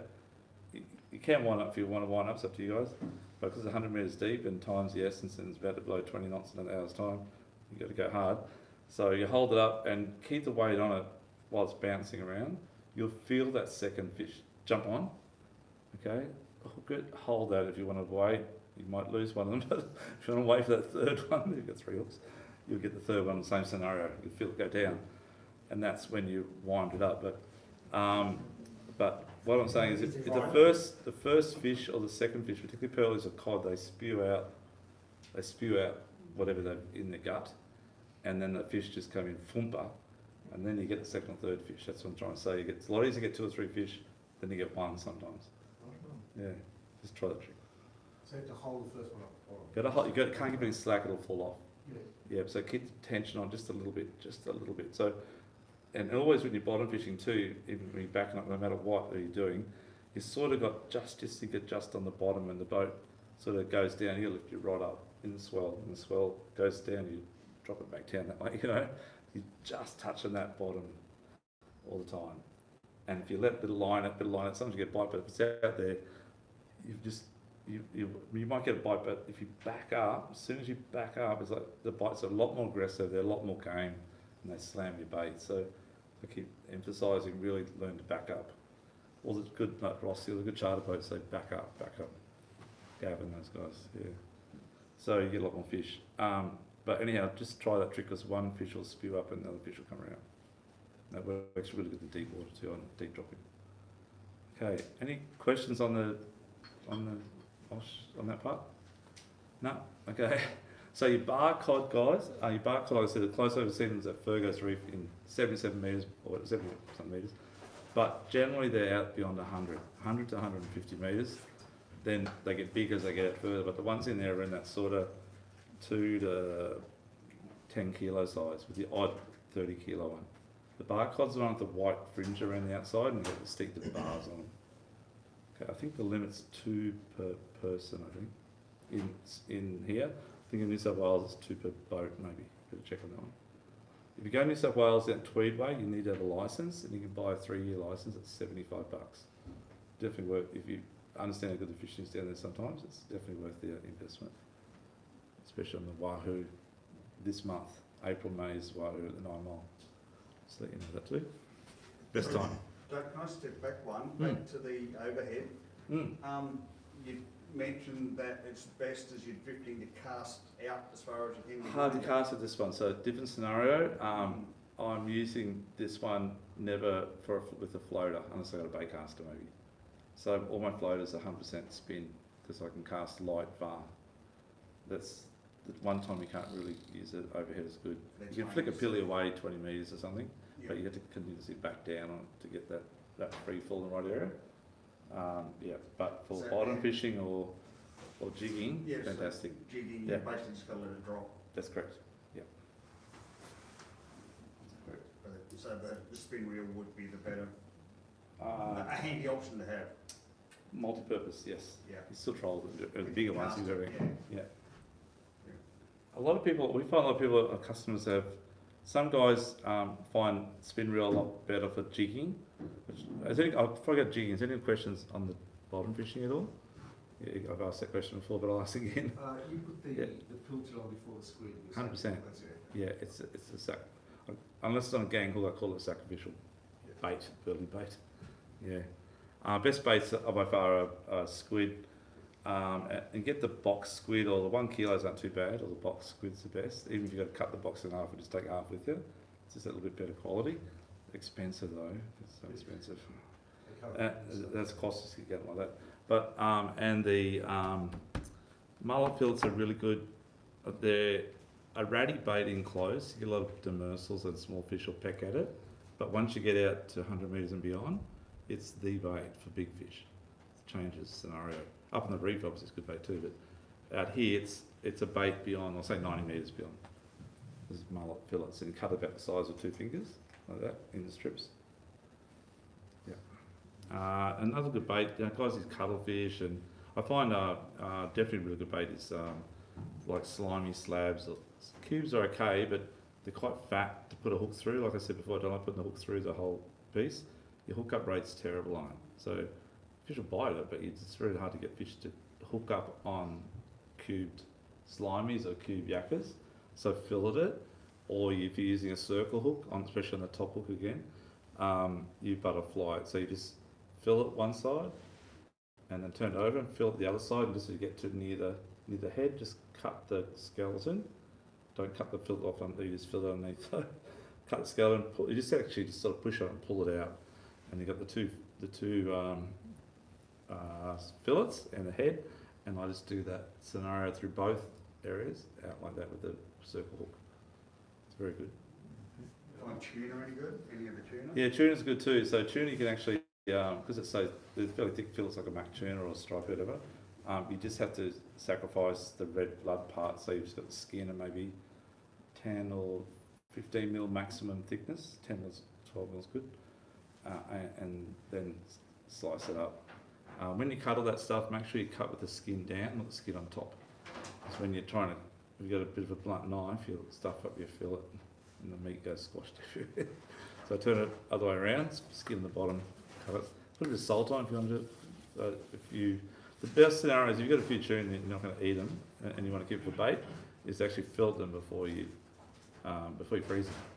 So fillet them and put salt on the flesh side, and put a bit of skin if you want, but more on the salt on the flesh side, and then just cryovac it or just wrap it in glad wrap and put them in a bag in the freezer. If the wife lets you do that. Yep. Okay, but they're good bait. Yeah. Let's try this. Yeah. Yeah, they're good. They're very good bait actually. Yeah. Slimy fillets are probably really hard to beat. With any fillet like that, like a slimy fillet or a yakka fillet, you just go through on the tail section first. So always have the skinny end at the top of the hook and the fat end at the bottom. So go through once, twice, maybe 3. It sort of curls up the hook like that. And the fat piece has just got the bottom of the hook hanging out the bottom part. And it might be a tag of 10 mil fillet below the hook, from the hook. And it's about the right scenario, yeah. How do you stop that from all just bunching up? Oh, that's fine, they'll eat it, they just don't care. Yeah, it's fine, don't need to pull it up the line or anything. And with the squid, cut the squid into, if you got a squid that's body's that big and the head's after that, cut it sort of there, and leave a little piece attached to the head, and the hook goes through that piece first, then through the head, and the tentacles hang down. Yep. Questions?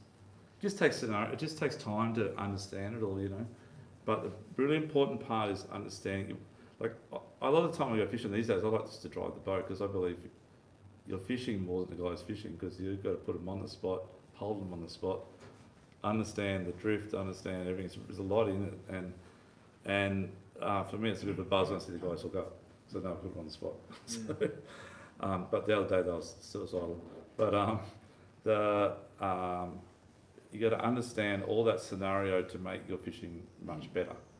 If you understand the drift and everything else and the moon phases and all that sort of stuff, it's enhanced 5 times. And some of the guys go out and come back with nothing because they haven't done the homework to understand it a bit better. Yeah, some of the guys just go out, they see fish, they turn the motor off, or they don't even back up. They're still facing forward instead of backwards, so the line's going to the boat. And by the time they bait up and get down, they're already on the sand. The reef's back there 500 metres, you know. And that happens to a lot of our customers because they just don't understand the scenario. You need in most times we don't even, except for the day of the pearlies. Oh, we did do a little bit of drift first, but we always drift, particularly out wider, for about 2 minutes, no matter where I am, because you need to know how strong the current is, and you need to know which way you're drifting. But especially, mine's like I said before, it's like an airport with a runway that way, that way, that way. So that's what runway I'm going to take today, is that one, you know.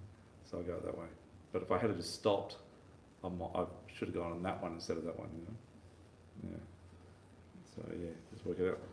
Okay, jigging. Oh, just another thing too. Sorry guys. These are really good too. They're dressed feather hooks. You guys see that sort of thing getting around at the moment? Everyone's using it on the reef up north. They're really good. You use that. That's if you're float lining. So getting back to the 36 fathom scenario. That on that kick butt for big snapper with the pilchard. It's fine. I did want to show that braid. I was going to pass this around real quick. So this is 40-pound braid, and this is the same thickness.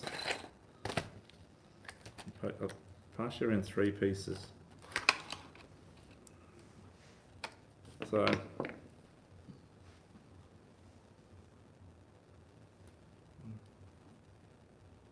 Which one's which? I'll tell you that when you get there. 2 are the same thickness and one's not. Pass it around.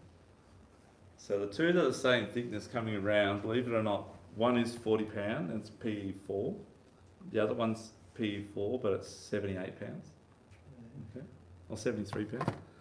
And the other one is 41 pounds. It's actually stronger than the 40 pound that's PE4, but it's only PE2. So it's half the thickness. So that's what I'm telling you about before, how the line's changing. And every year it gets thinner.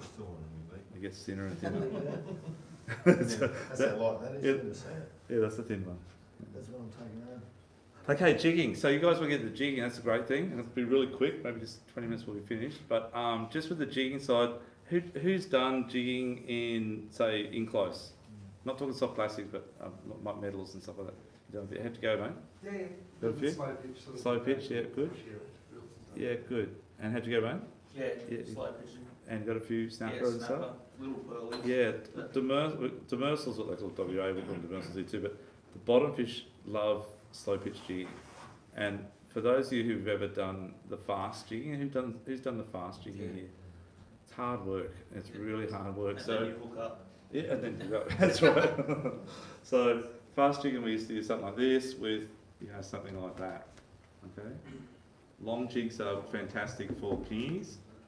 We find that type of jig doesn't work as good on a kingy, but the long jigs still work really good. So you just have to swallow it and do it with that type of outfit, but not necessarily big. That's a big version of it. But when you do that for a few times in 80 or 90 metres and you don't get any strikes, it's like, okay, you drop down, I'll watch it. You know? Is there as many sharks out there? Yeah, Yeah. they're everywhere. They're everywhere. Yeah. That's another story. The sharks, this year they were really bad when the marlin fishing was happening, Okay, and with the bait and that. I don't know if they were there because of the bait, I don't know if they were there because of the boats, that understand the noise of boats and they turn up, or if it's because they want to eat marlin, I don't know, but they were there. And a lot have gone now, they're not as bad, but they're still hanging around, they're still getting kingies and stuff. yeah, because Yeah. you always Yeah. get the head of a king. But, you know, years ago when I was younger, I'd say about 20, 30, 40 years ago, we never had any problem with whalers or such, or bull sharks. It was only big tigers or the odd white. Yep. So if we had a shark problem, there'd be a 14 or maybe a 16-foot tiger, really big ones, right at the back of the boat, bowl just sitting there on the top. As soon as you got your fish up, they'd come down and just nail. 3 guys at the same time, real fast, Yeah. and try and get the fish up, and one of you might get through the pack. And that's how it was back in the day. But you generally move on to the next spot, try and get away. They never followed you. They just, that's their domain, they just stay on that reef. Yeah, we Yeah. normally go But- past the other boat and drop Yeah, okay, yeah, their head off. and let them get it. Yeah. Left. But these days it's the fish, they follow you, the sharks follow you, and it doesn't matter if you're here or up at Cairns, it's the same scenario. Yeah, about that. They're really bad, yeah. And they're bad this year. I've had so many mackerel heads this year. Yeah. Good Spanish just to head back. And that's what happened there. We'll sort that out another time. But yeah, get back to the jigging. So that was the scenario, and then slow pitch jigging come along, which is like that's the same weight as that. They're both 300 grams. One's a big long one, one's a shorter one. Believe it or not, that one's actually easier to use, but the technique's different. So that one through the water's easier, falls faster. When you pull up, it's easier, but you've got to go fast, right? This one here's harder to work. If you try to work that fast, you end up dying. It's just like pulling up a brick through the water because of the way it's shaped. But the action is not fast, it's slow. So it's a slow pitch, it's lift and wind, lift and wind. The rod takes the weight of the jig, and as you spring it up, you wind it up, it pops back up again. So that's why the rods are really soft. They sort of spring it up, that's the action of the lure, okay? Loads up, the rod loads up, and as you wind up, it springs it back up again, and it flutters away. Most of these flutter type jigs are what we call double edged, so one side might be just a concave like that, and the other side's like a hard cored bevel. So they'll slide away that way, then they'll turn over, and when they do flip themselves over, then they'll sort of shake, and the whole different scenario, and that's what really turns the fish on, because they're used to seeing it go like that, and all of a sudden it goes that way, and they get mad, so they whack them. And there's a lot of different styles. That one that's on that one there, they've got like a rib section on these, the same deal. They've got the flat styles, so they shoot, and then it falls over, it hits this concave section, it's very ribbed. I'll pass it around actually, you'll see what it's sort of mean on the back of it. And then they flutter, and that's when they nail it, because it slows the fall down a lot. It's a bit like the scenario again with the bait jig. Do you have a leader on that? Do, mate, yeah. So it's all relative to the line you're using, so usually about double. So if you're using, I'm not going to say double, a third to double, say. So if you're using 30-pound braid, you should be using around 50 to 60 litre. If you're using 50-pound braid, 80 to 100. You just join the line, or you put a Yeah, straight so as I said before, when you're at home, you do a nice knot, you make it really nice and neat. But when you're out there, you just do an Albright knot. Or at the end of the rig, you can put a swivel on the end there, but get a good ball bearing on with a good tight. Just doing the tough test for you. But you get the little, when you use a snap, just when you buy snaps, guys, the long skinny ones are shit, terrible, sorry, useless. We do sell them, but that's the way they give them to us. But the ones you want to get are the shorter, fatter ones, shorter and a bit wider in the gape, so they swing better on there, and they're quite hard to put together, but they don't come undone. So the ones that are longer and skinny and easy to do, when you get a big fish on, they slide all the way down the wire straight, and there's right a little kink at the bottom, which may still stay where you attached. Snap onto the braid and then the leader to the.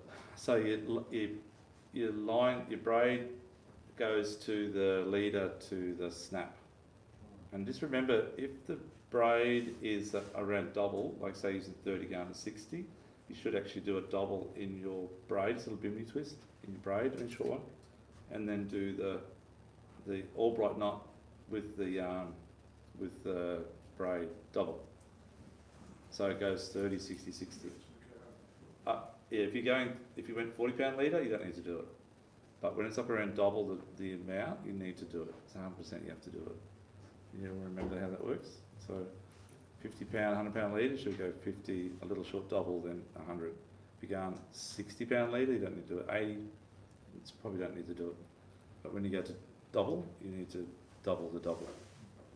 Double, 50 double, and then for the double of What's your recommendation in weights to depth? yeah, so that's a good thing too.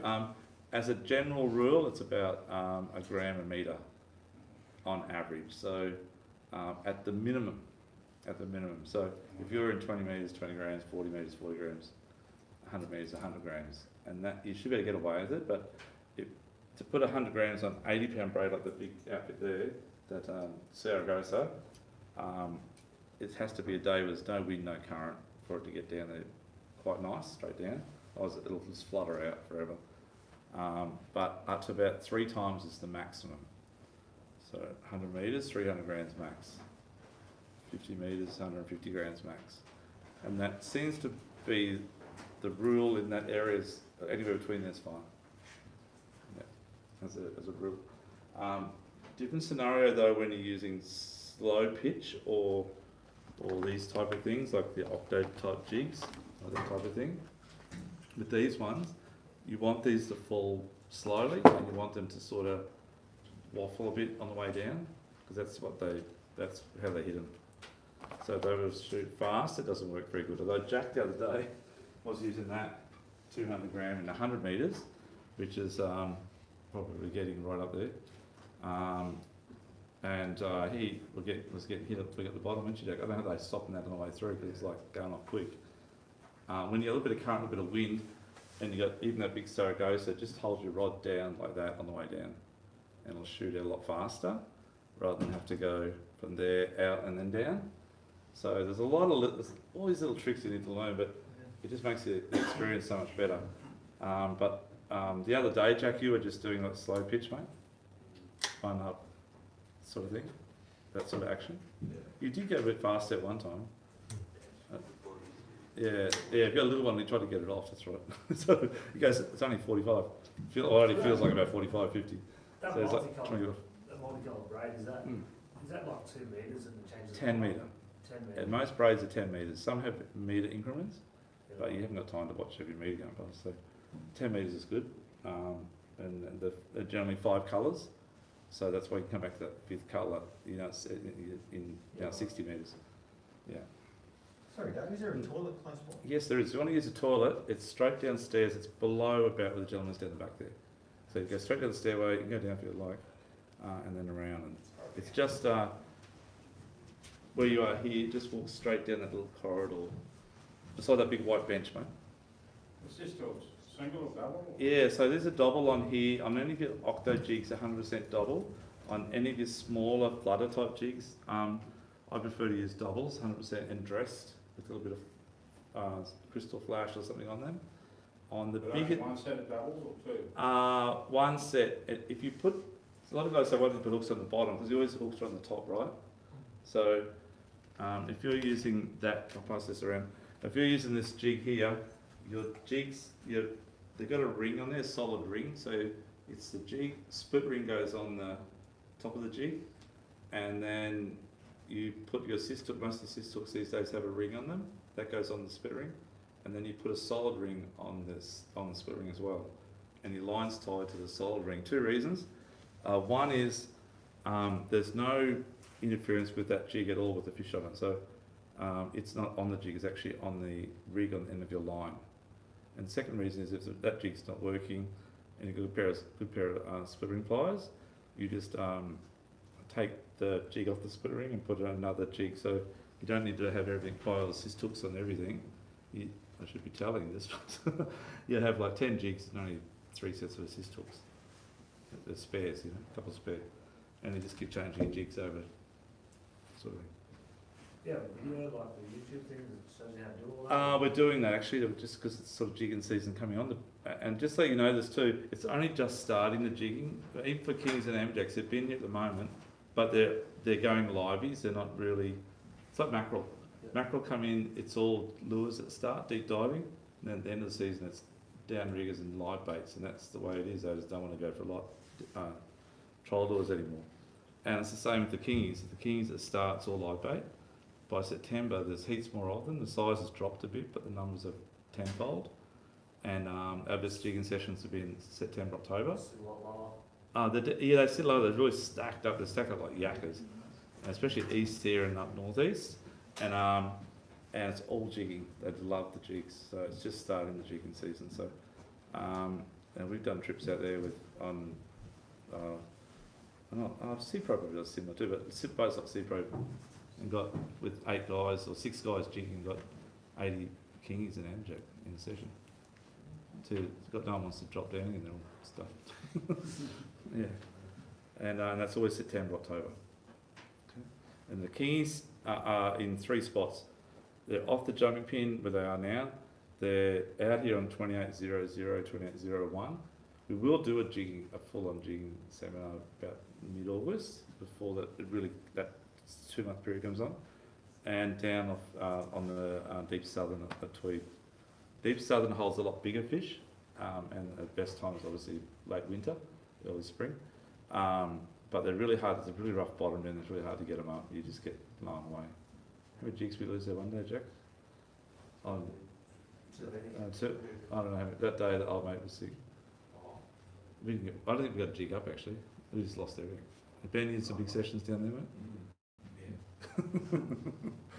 So jigging is such a great fun because the fish are all good sized fish. They're all good things. And if you run double assist on even on something like that, when they're on that time of the year, and you're running 2 assist hooks, you'll get 2 at one time. Like 2, many lots of 2. There might be 4 and 8 kilos or 4 and 6, slapping each other in the head on the way up. When you have 2 on, it feels funny. They don't actually fight. Sometimes it lifts you line up. It's weird. One's trying to swim away from the other, so weird feeling. So that wouldn't be ideal for snapper like those things there. No, these are that type of thing. Or that one going around now. It's fine. I have caught them on long jigs out of the 50s, but not you caught a few too, Jack, right? With Daniel on long jig. Jigging for kings to get the snap and fast jigging too. Yeah.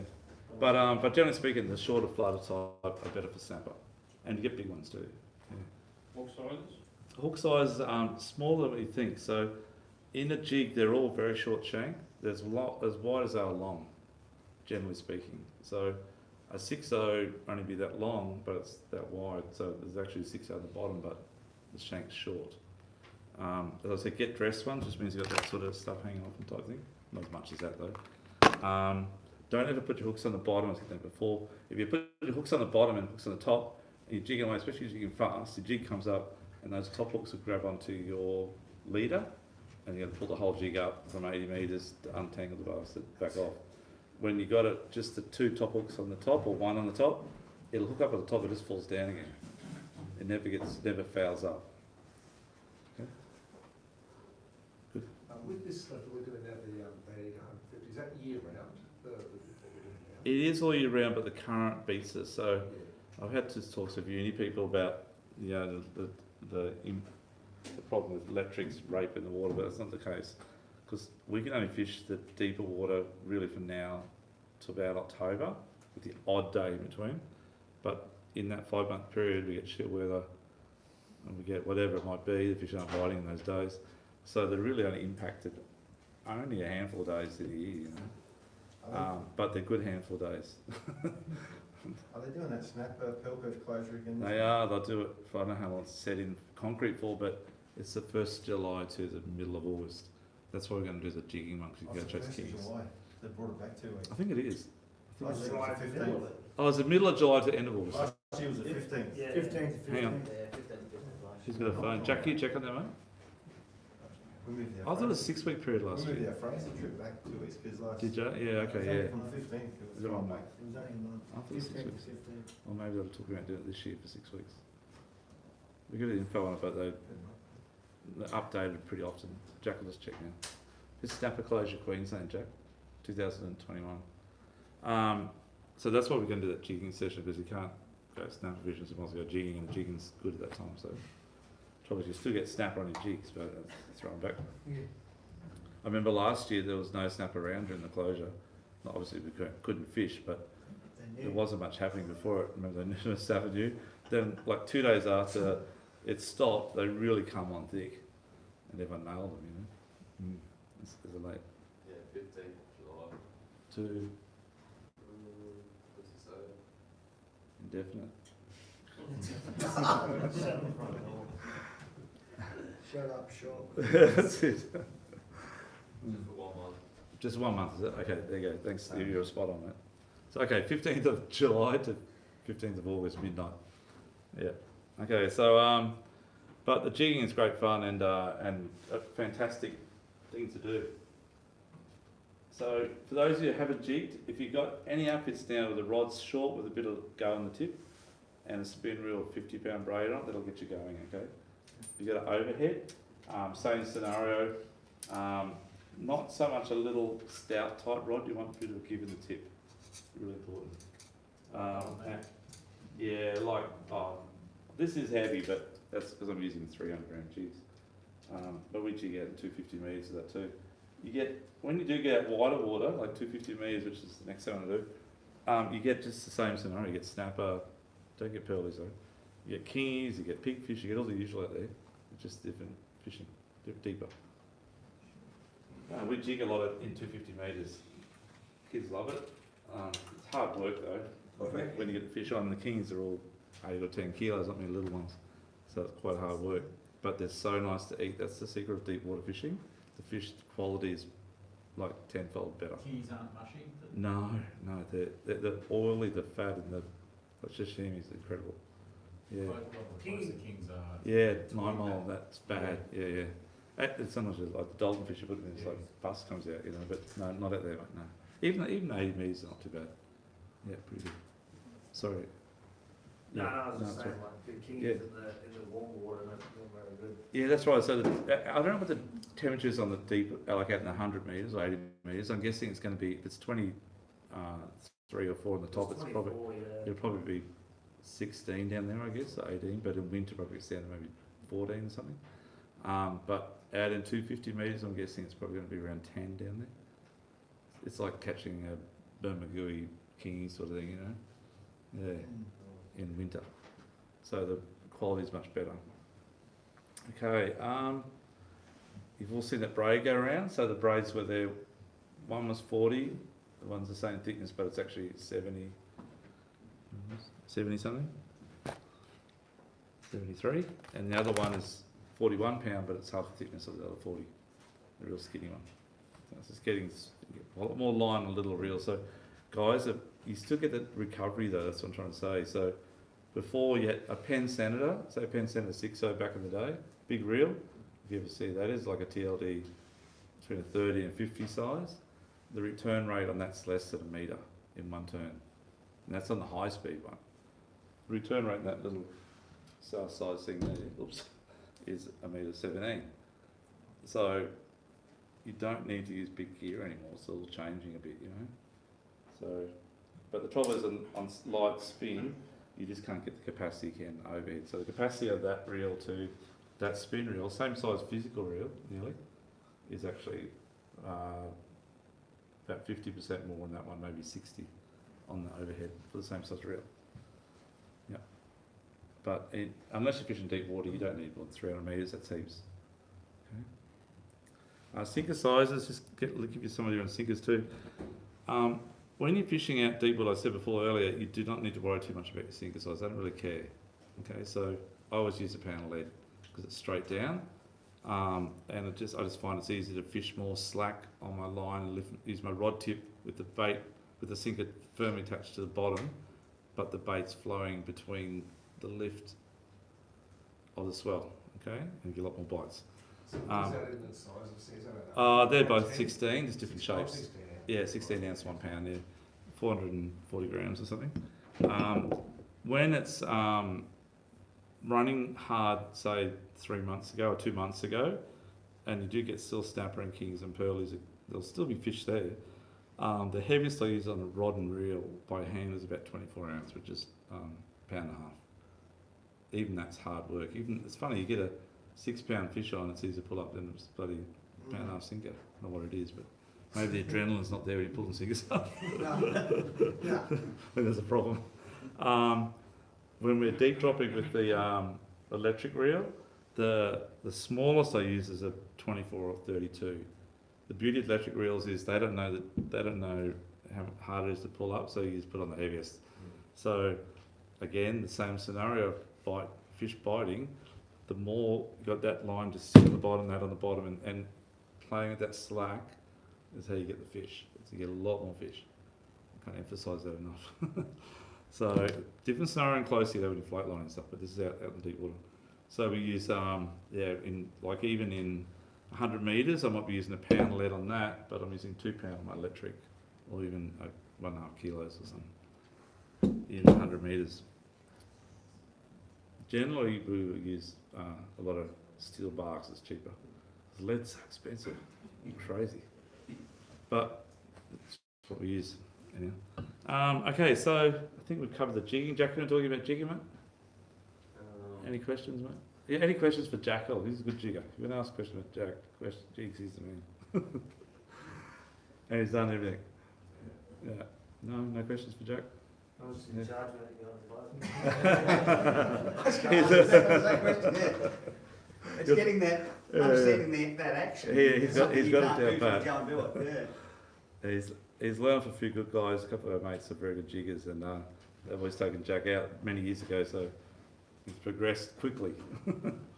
Yeah, but we've all done our fair share of jigging back in the day too, and I think we first started jigging on the Gold Coast probably in the mid-90s, late 90s here, so 25 years ago. And it's still as good as it was then. It's still as good, if not better, because we've got techniques and better jigs now. So before that was all Japanese jigs, and which are expensive. Every jig you bought was like $60 or $80. Now they're $15, $20. So it's a bit more jiggable, more feasible to jigger. Sorry. Yeah. But yeah, so get into it, give it a go. Don't use too heavy a leader on jig. That's really important. So I did say before we're using 80 or 100 pound. That's more paternoster. On jigging, I will drop back a little bit more. So, yeah, as I said before, double at the max. Okay, double the amount at the max. Any other questions at all? Yeah, just with the jigging, I've got a set of goats with 80 or 90 pound braid. Yep. Is that too heavy? Oh well, that's 80 pound, and that's Power Pro is the thickest you can get. Yeah. So that in the really good brands, people like 150. That's what I use because it's just what I had on there, I guess, for a year or so now. But if you got the heaviest stuff, mate, that's the same as that. If you got thinner, that's fine. Yeah, that Oshia braid, I think that in a P5's 90 pounds, which is only like 50 pound diameter. But it's expensive. It's $40 dearer than any other brand. Yeah. You pretty much used braid on everything nowadays? I do, all 100% from whiting fishing to surf fishing to, except for Elvis, to everything offshore. And trolling these days, like, you know, go back a few years ago, we sold 90% mono for trolling. And there's only the odd American guy here or something who used braid. Yeah, that's there you go. But these days, it's getting probably about 50-50 now. But when you're trolling, it's different because it's such a sudden impact. It's a bit more of an art to understanding. You need a bit of soft tip rod. Too stiff a rod, you can pop it, especially during the fight. But most general guys still use mono for trolling. But for everything else, braid. Would you say always recommend use a 1 litre, or is it alright to tie your braid straight to the rig to the swivel? If you're using 8 pound above, I'd say definitely use it because it's a bit chunky doing any type of an 80 or 100 pound mono leader. So it's neater and nicer, and it flows better if you're using jigs because it gets through the guys real quick and at the start. So just tie straight to the top of your rig, or? Yep. Yeah, straight to the top of your rig. So most 1 leaders are about 6 metres long. So 1 leader, guys, is it's a piece of 100 pound leader, say, with a little, it goes up the middle of a piece of like dacron or braid and has a little loop stitched in the end of it. And you know how to do it, miniatures? It's the easiest, best a knot to do a double. I can do it on YouTube for you and watch it. You can see it on YouTube any of it. It's quite easy to do, and it's probably the best little doll. You can make it long if you want doll to make, and that's your starting point. And you put the winding lead of the loop through the loop of your booby twist through the loop on the end of that little bit of braid that's on the leader, and then you just pull it like a cat's paw, pull it through a few times, and then you pull it tight, and the knots are very neat, and that's the knot. So it is actually a knot. It's not a knot. It's just a braid, so it's really thin. And then when you're fishing or casting, even on my light gear, I use it maybe 40-pound one sometimes because it's so tiny. It just flies out through the guides. And a lot of these little rods have got very small guides, especially some of the brands. They're tiny.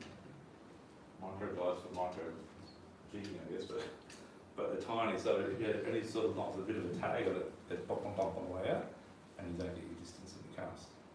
Or your pilchard gets flying off that way, and you think it goes that way. You know? So as you say, like your FG knots, your own. FG knots not too bad, yeah. So we'll do that to start the first we're at home before we go the day before. Tired, but once I'm out there, I don't do it during the time. You've got to get back down there. So otherwise, you can do it once every very quick, and it's not too bad. How many guys here into deep, like the next level deep drop? You've never tried it yet?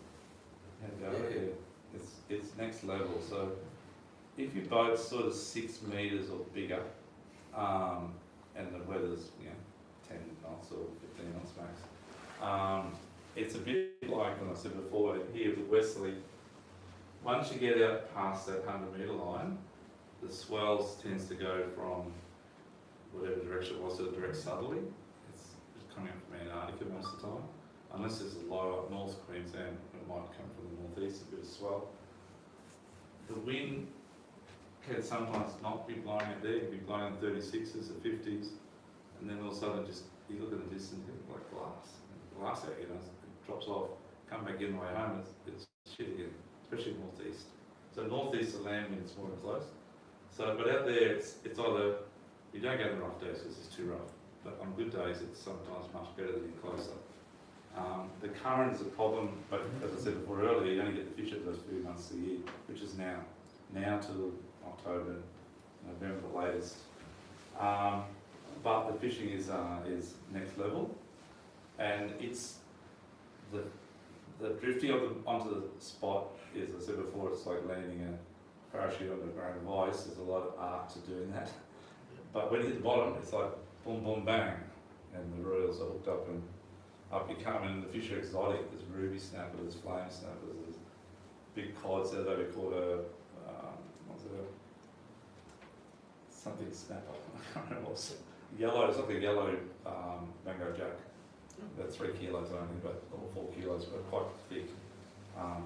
But when I fill it, the meat was beautiful and white. It's fantastic. A lot of white meat in the deep water fish. We get tolefish. I don't know if you've seen tolefish. They're like a wrasse parrot mix. Yeah. They start about 220 metres, and biggest I caught so far is about 5 kilo, maybe 70 centimetres, but they're quite chunky. But the meat in those is so flaky, soft, white, it like curls around your hand when you fill it. It's different. If you ever have blue white trevally in a restaurant, you know what I mean? Very nice for eating. So, and you've only got to do, the trouble is, the fish is so, fish in the edge, so those bumps, these bumps here, and there's lots of grounds now that you see like a VL or whatever you're going to use. But what again is the fish is safe because it takes you 1 hour to do 1 drop, generally speaking.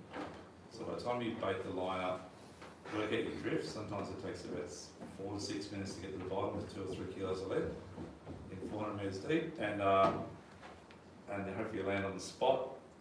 You watch the rod tip, and then you see it bounce, and then you see it load up because they're circle hooks out themselves. And you might wait for that second one. It's really bent over, and you go, oh, I've got to better pull it up.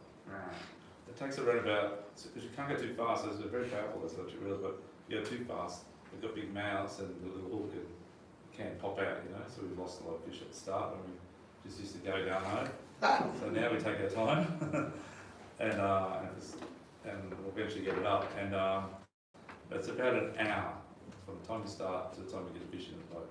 So you can only do like four to 6 drops a day. That's it. But sometimes those drops you pull up 90 kilos of fish, 3 fish at 30 kilos each or something. So it's productive fishing, and it's very unique and good fun. How much further out? Because Yeah. Not much away. That's the thing. It's like going from the 50s to 36s. Yeah. It's 15k. When you're down Tweed, it's so close. Yeah. So down Tweed, we have a lot of reef in that 200 metre, 250 metre mark.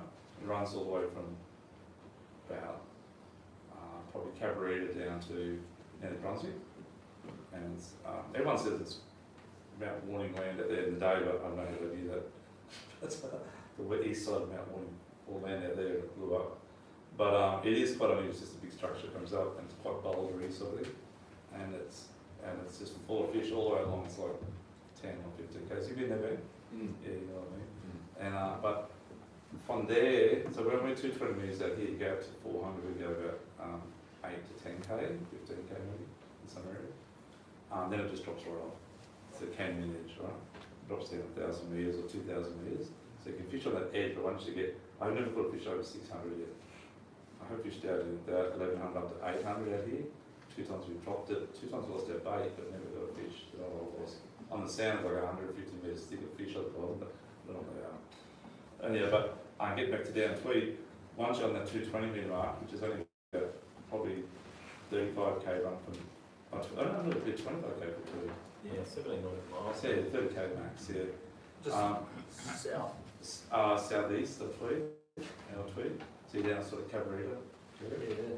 From there out to 300-400 metres, we catch the bass broker. It's about 1.8k, 2k. Just like just start the mode next week there, and then from there to the 500 is like another k. It's very close. So you get that ledge all the way along. It's all the way down to wherever.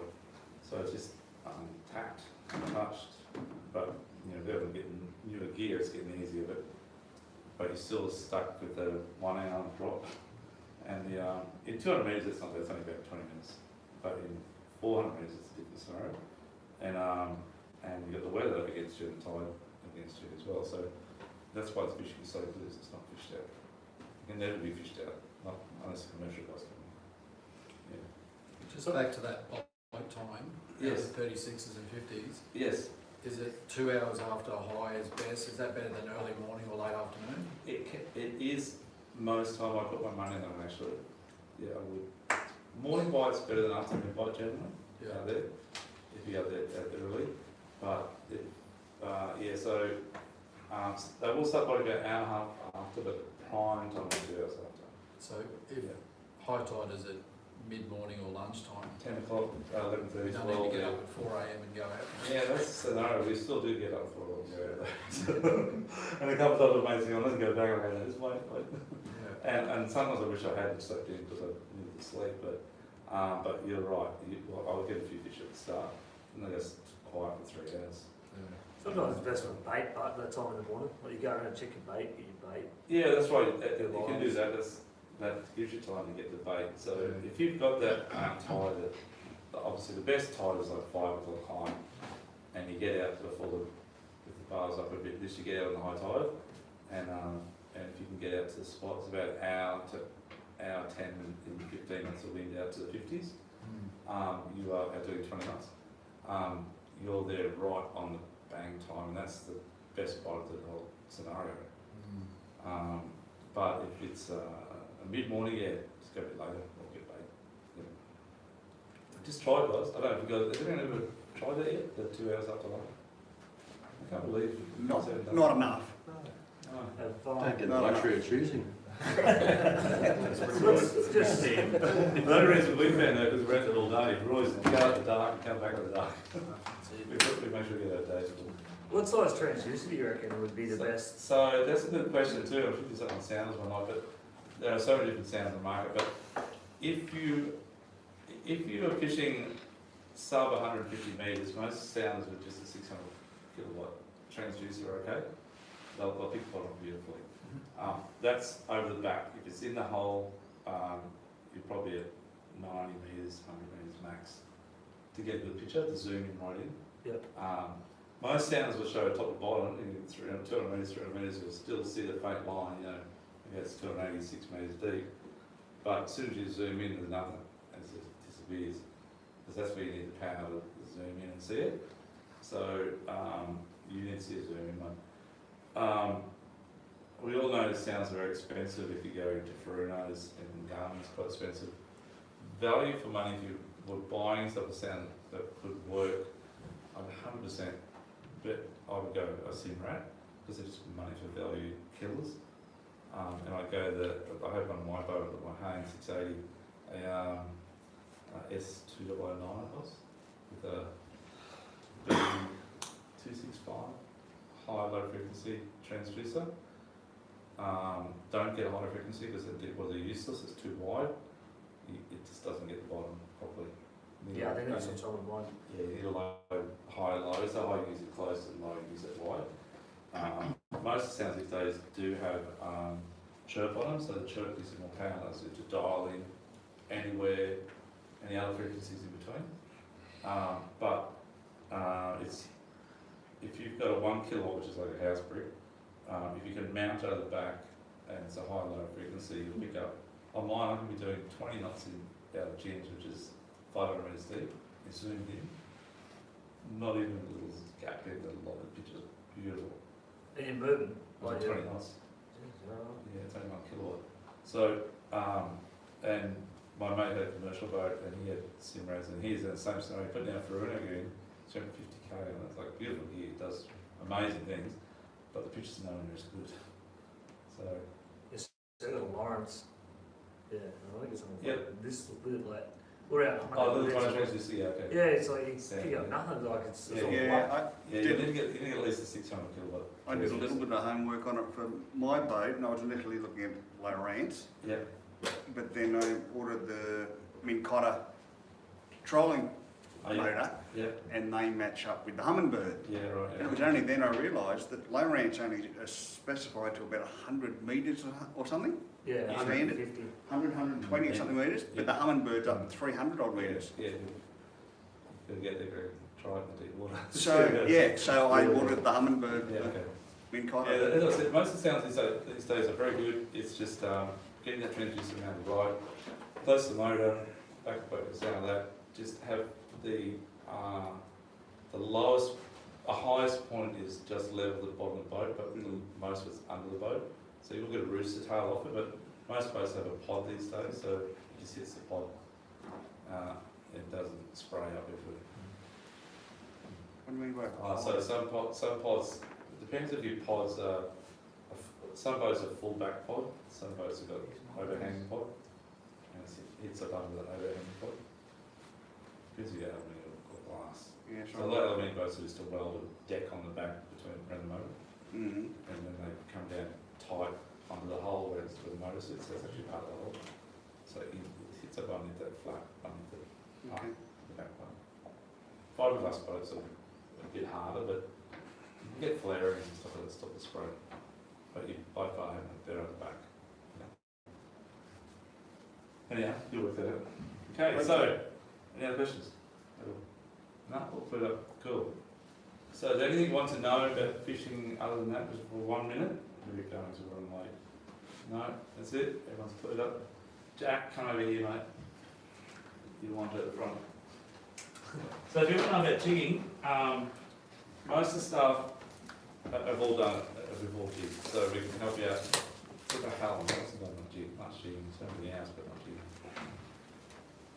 But I would be totally focusing on pearl perch at the moment, as we talked about. I'd be focusing on snapper in the next sort of 6 weeks, because that's when they'll be on their best, and then on to jigging after that. And for those who can get up wide, go deep. Okay. Yeah. Oh, sorry, one quick question. Yeah. What's your best recommendation for weather forecasting? Yeah, so I had to talk to the other guys in the first group that we did. I go to Coast Watch, only because I can see more on it, and it's bomb and it's windy and it's all apps as well, built into one. So Coastwatch, you click on, open a Coastwatch, click on weather, click on, it gives you a select region, click on Gold Coast, and then it gives you all these options. So, and I check it every time I go at night before I go to bed, and then I check it again when I wake up, and I straight away, we're going to go, always I go wide mostly these days, but when I go 50 fathoms, I'll check what it's doing at Byron, you get Byron, wave rider buoy and latest current weather, wind, and I'll check Cape Morton, because that's the same length, like the same longitude, and if it's blowing 14 knots southerly down there, well, I'm really going to be shitful's going to be white capped when I get out there, because that's just the way it is. And I look at more, and it's only 5 knots, and I know all the southerlies are already about to come in. So I may decide to do something different. If it's only blowing 5 knots down there, southwest, and more than 5 knots southwest, I'll go for it and see what it might be, 5 knots southwest. But when you've got it, when it's 10, 15 knots is when you got to check it as well, it's 20 or 18 out there before you can get out there in the morning. And when you get it, there's 22 knots by the time. So check the areas around you on the same longitude no matter where you are. The next thing you do is check the wave rider buoy. So I've had a lot of friends, and including ourselves, once through the pit bow, and we don't want to camp up at Courage, to Tipplers for 4 days, 7680 Haynes, and we're going out through the bar right on the crack of day. It was still dark, but I know pretty well at that time. And then the next day we went out, because there's no service up there with the phone very good. So we just went out and then drive around, it's like in the dark. And a big hole in the front of us. It was a freaking wave. And the swell picked up like 2 metres overnight. And they were cracking right across. And we got out, we went out a couple of times, but it was a bit scary. But anyhow, and then I had mates to go through the seaway to check it the night before. It's been 1.2 metres of swell. And just the pulse is coming from somewhere overnight. It's been 3.5, 4 metres and run out tide. And those girls I told broke it back and broke their hip and leave it. And other people, David Green was his wife got hurt really bad.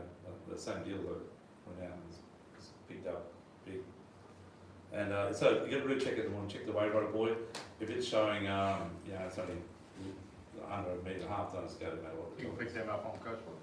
Yep, there's a wave rider buoys in there, and you can, if you check, it's like a region, I always check out Byron mainly, because it's supposed to be from the south. If it's 3 metres down there, 1 metre seaway, and I'm coming back into low tide, I know I'm pretty good shit. I may not go as far as I want to go. Yeah. So you put it all together, you get wind strength, then you get a wind app prior, a couple of days prior, you can see what the wind's going to do for 10 days. It changes all the time, but you can check it. But it's all on the one app, Coastwatch. Yeah. So I'll send this through to you guys. So I'll send it through Coastwatch, I'll send it through Barnsley Maps. Yep. I'll send it through the link for Navionics voting for those that haven't got it.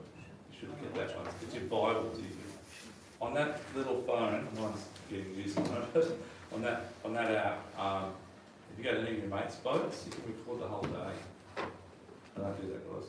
But you can record the whole day, and you can see the plot trail.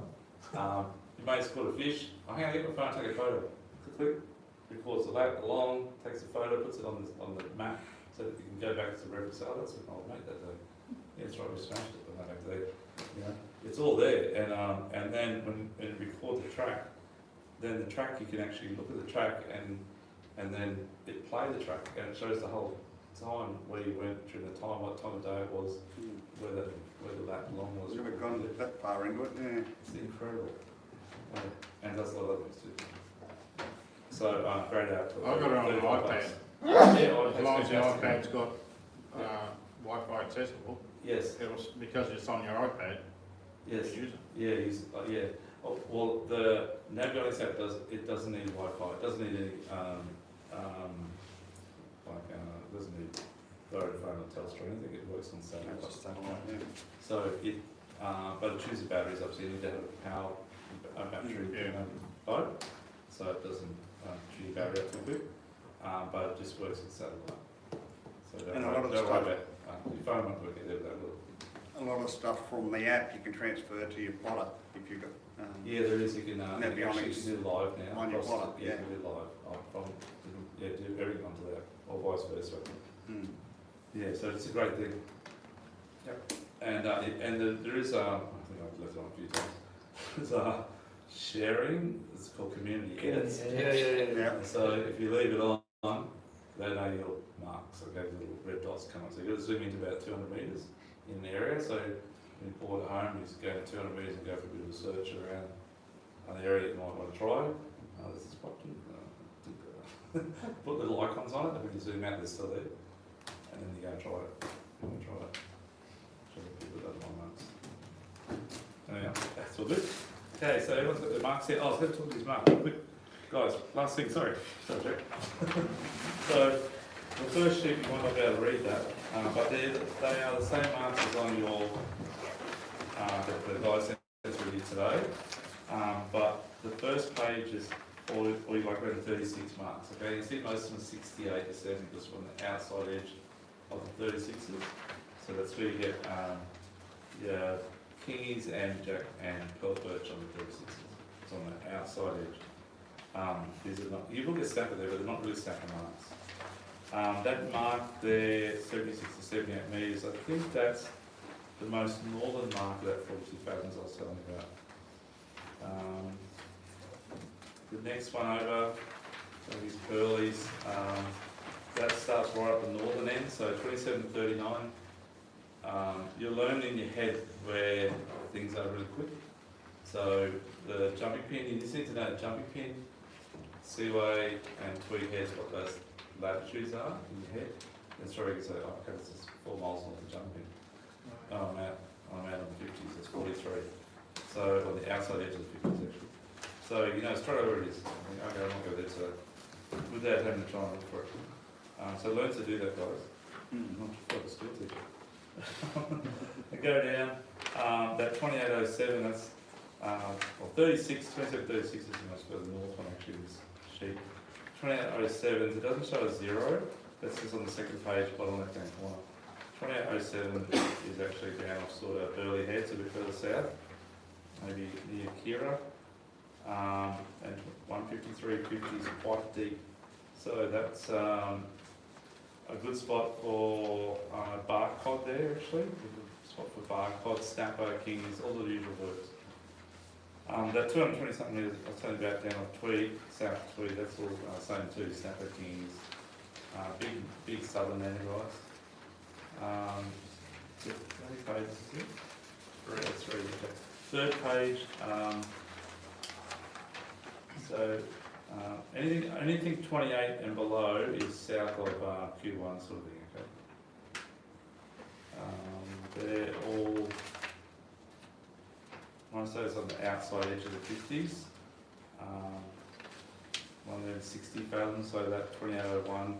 That's actually a good spot. So it's just outside where we jig for kings and amberjack in September. But it will be pearlies in September on that That's spot. the second one down there. First one, top left hand side on the third page. Oh, 60 fathoms. Yeah, 60 fathoms, yeah. It's So about, it's it's about 100 something metres, 110 metres, 105 metres. Is that on the one you sent? Because you can't see that top mark. On country? It's 2801-826.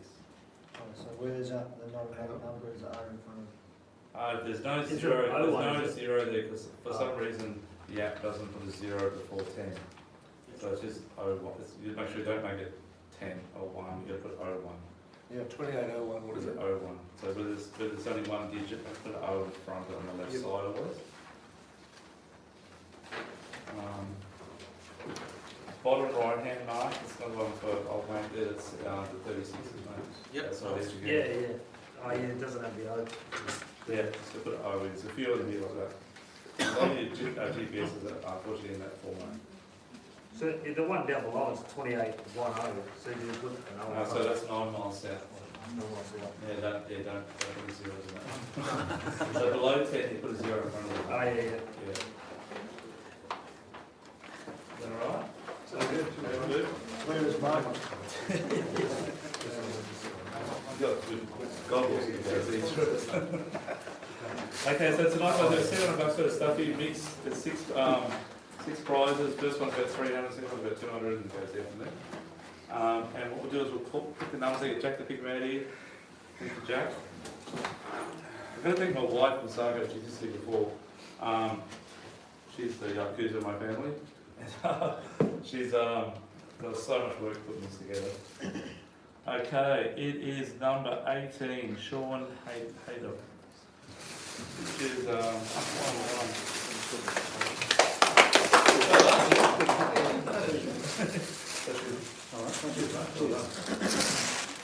okay, second one, Jack. Thanks for coming along, everyone, and I hope you enjoyed it tonight. And sorry if I ramble on a bit. Like, so much to teach you guys, but you guys want to teach me. It's just a matter of getting it to sink in here and stay there. Is this live, Barry? Oh, serious? Okay, the conspiracy here. Have you got a brother, Jack, Sean? This is incredible. Have you got a son, Jack? Oh, yeah, you've got a son, Jack, haven't you? This Sean? Yeah. Oh, there you go. There's Jack. Yeah, Yes, you want it, mate. Father and son, also my uncle and my nephew. No, but Jack, you're up, mate. That's incredible. All these guys are just fighting about this stuff. Okay, next. Give me 200, mate. Thanks, Jack. I think you did one there, Is there any more of your family here, Sean? No. Get beat up if it was. That's what I asked, mate. Oh my gosh. So that was 18 and 19. Now, let's go close. We've got 17. Aaron Davey. Aaron, well done, mate.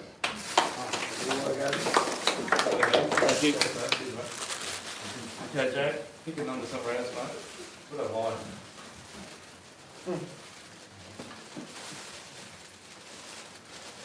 12. Let's do this. Andrew McKay. And Andrew, well done, mate.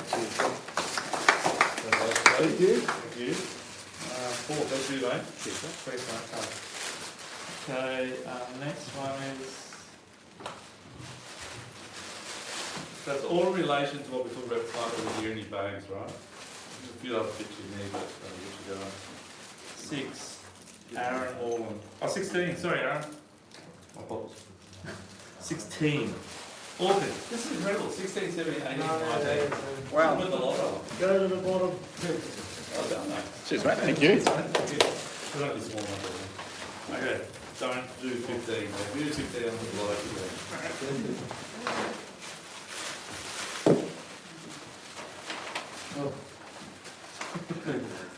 Okay, Cuban, who was another company, which is really good to see. Is Cuban here?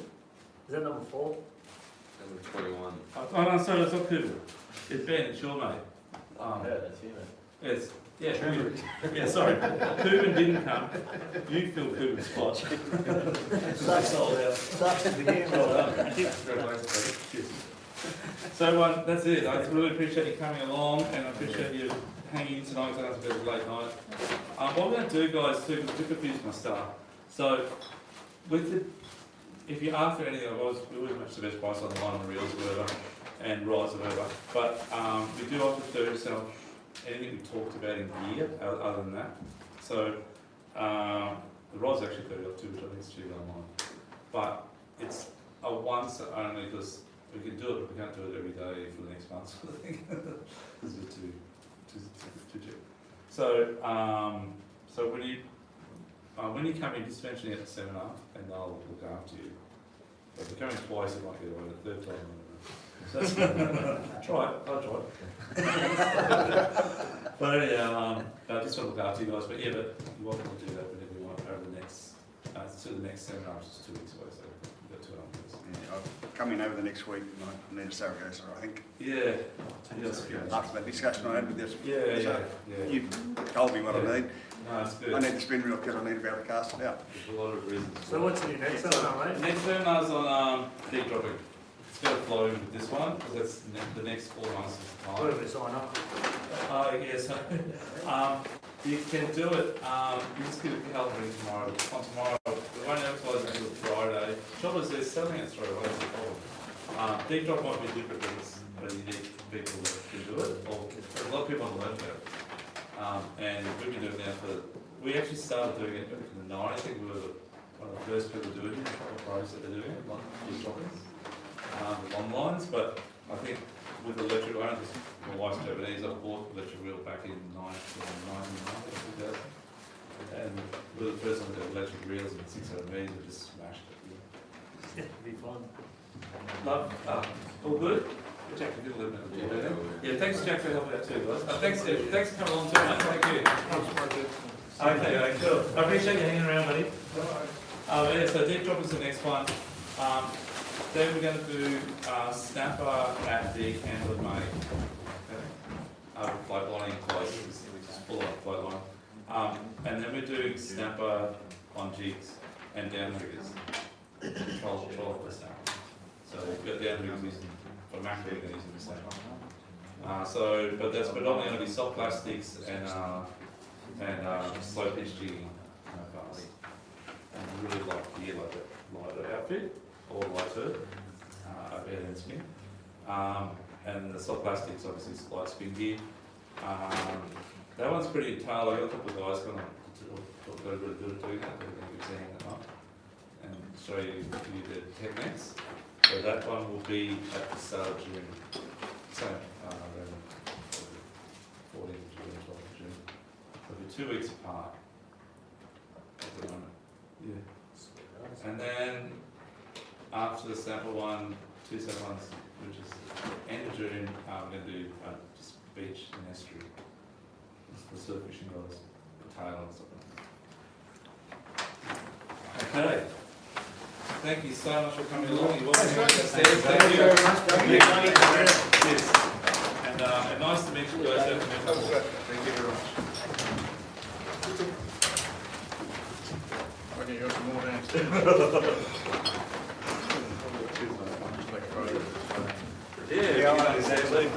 Oh, I can. Oops. I just stood on. That's all good. It's all right. I had a quick question. Yeah, mate. Oh, you do it? Thanks, son. Game club, which is drawn up. Yeah. First meeting next So Tuesday. it's always the Excuse me, sorry. Okay. Yeah, at 7. Oh, they start about 6 o'clock. Then they've got a barbecue going, and then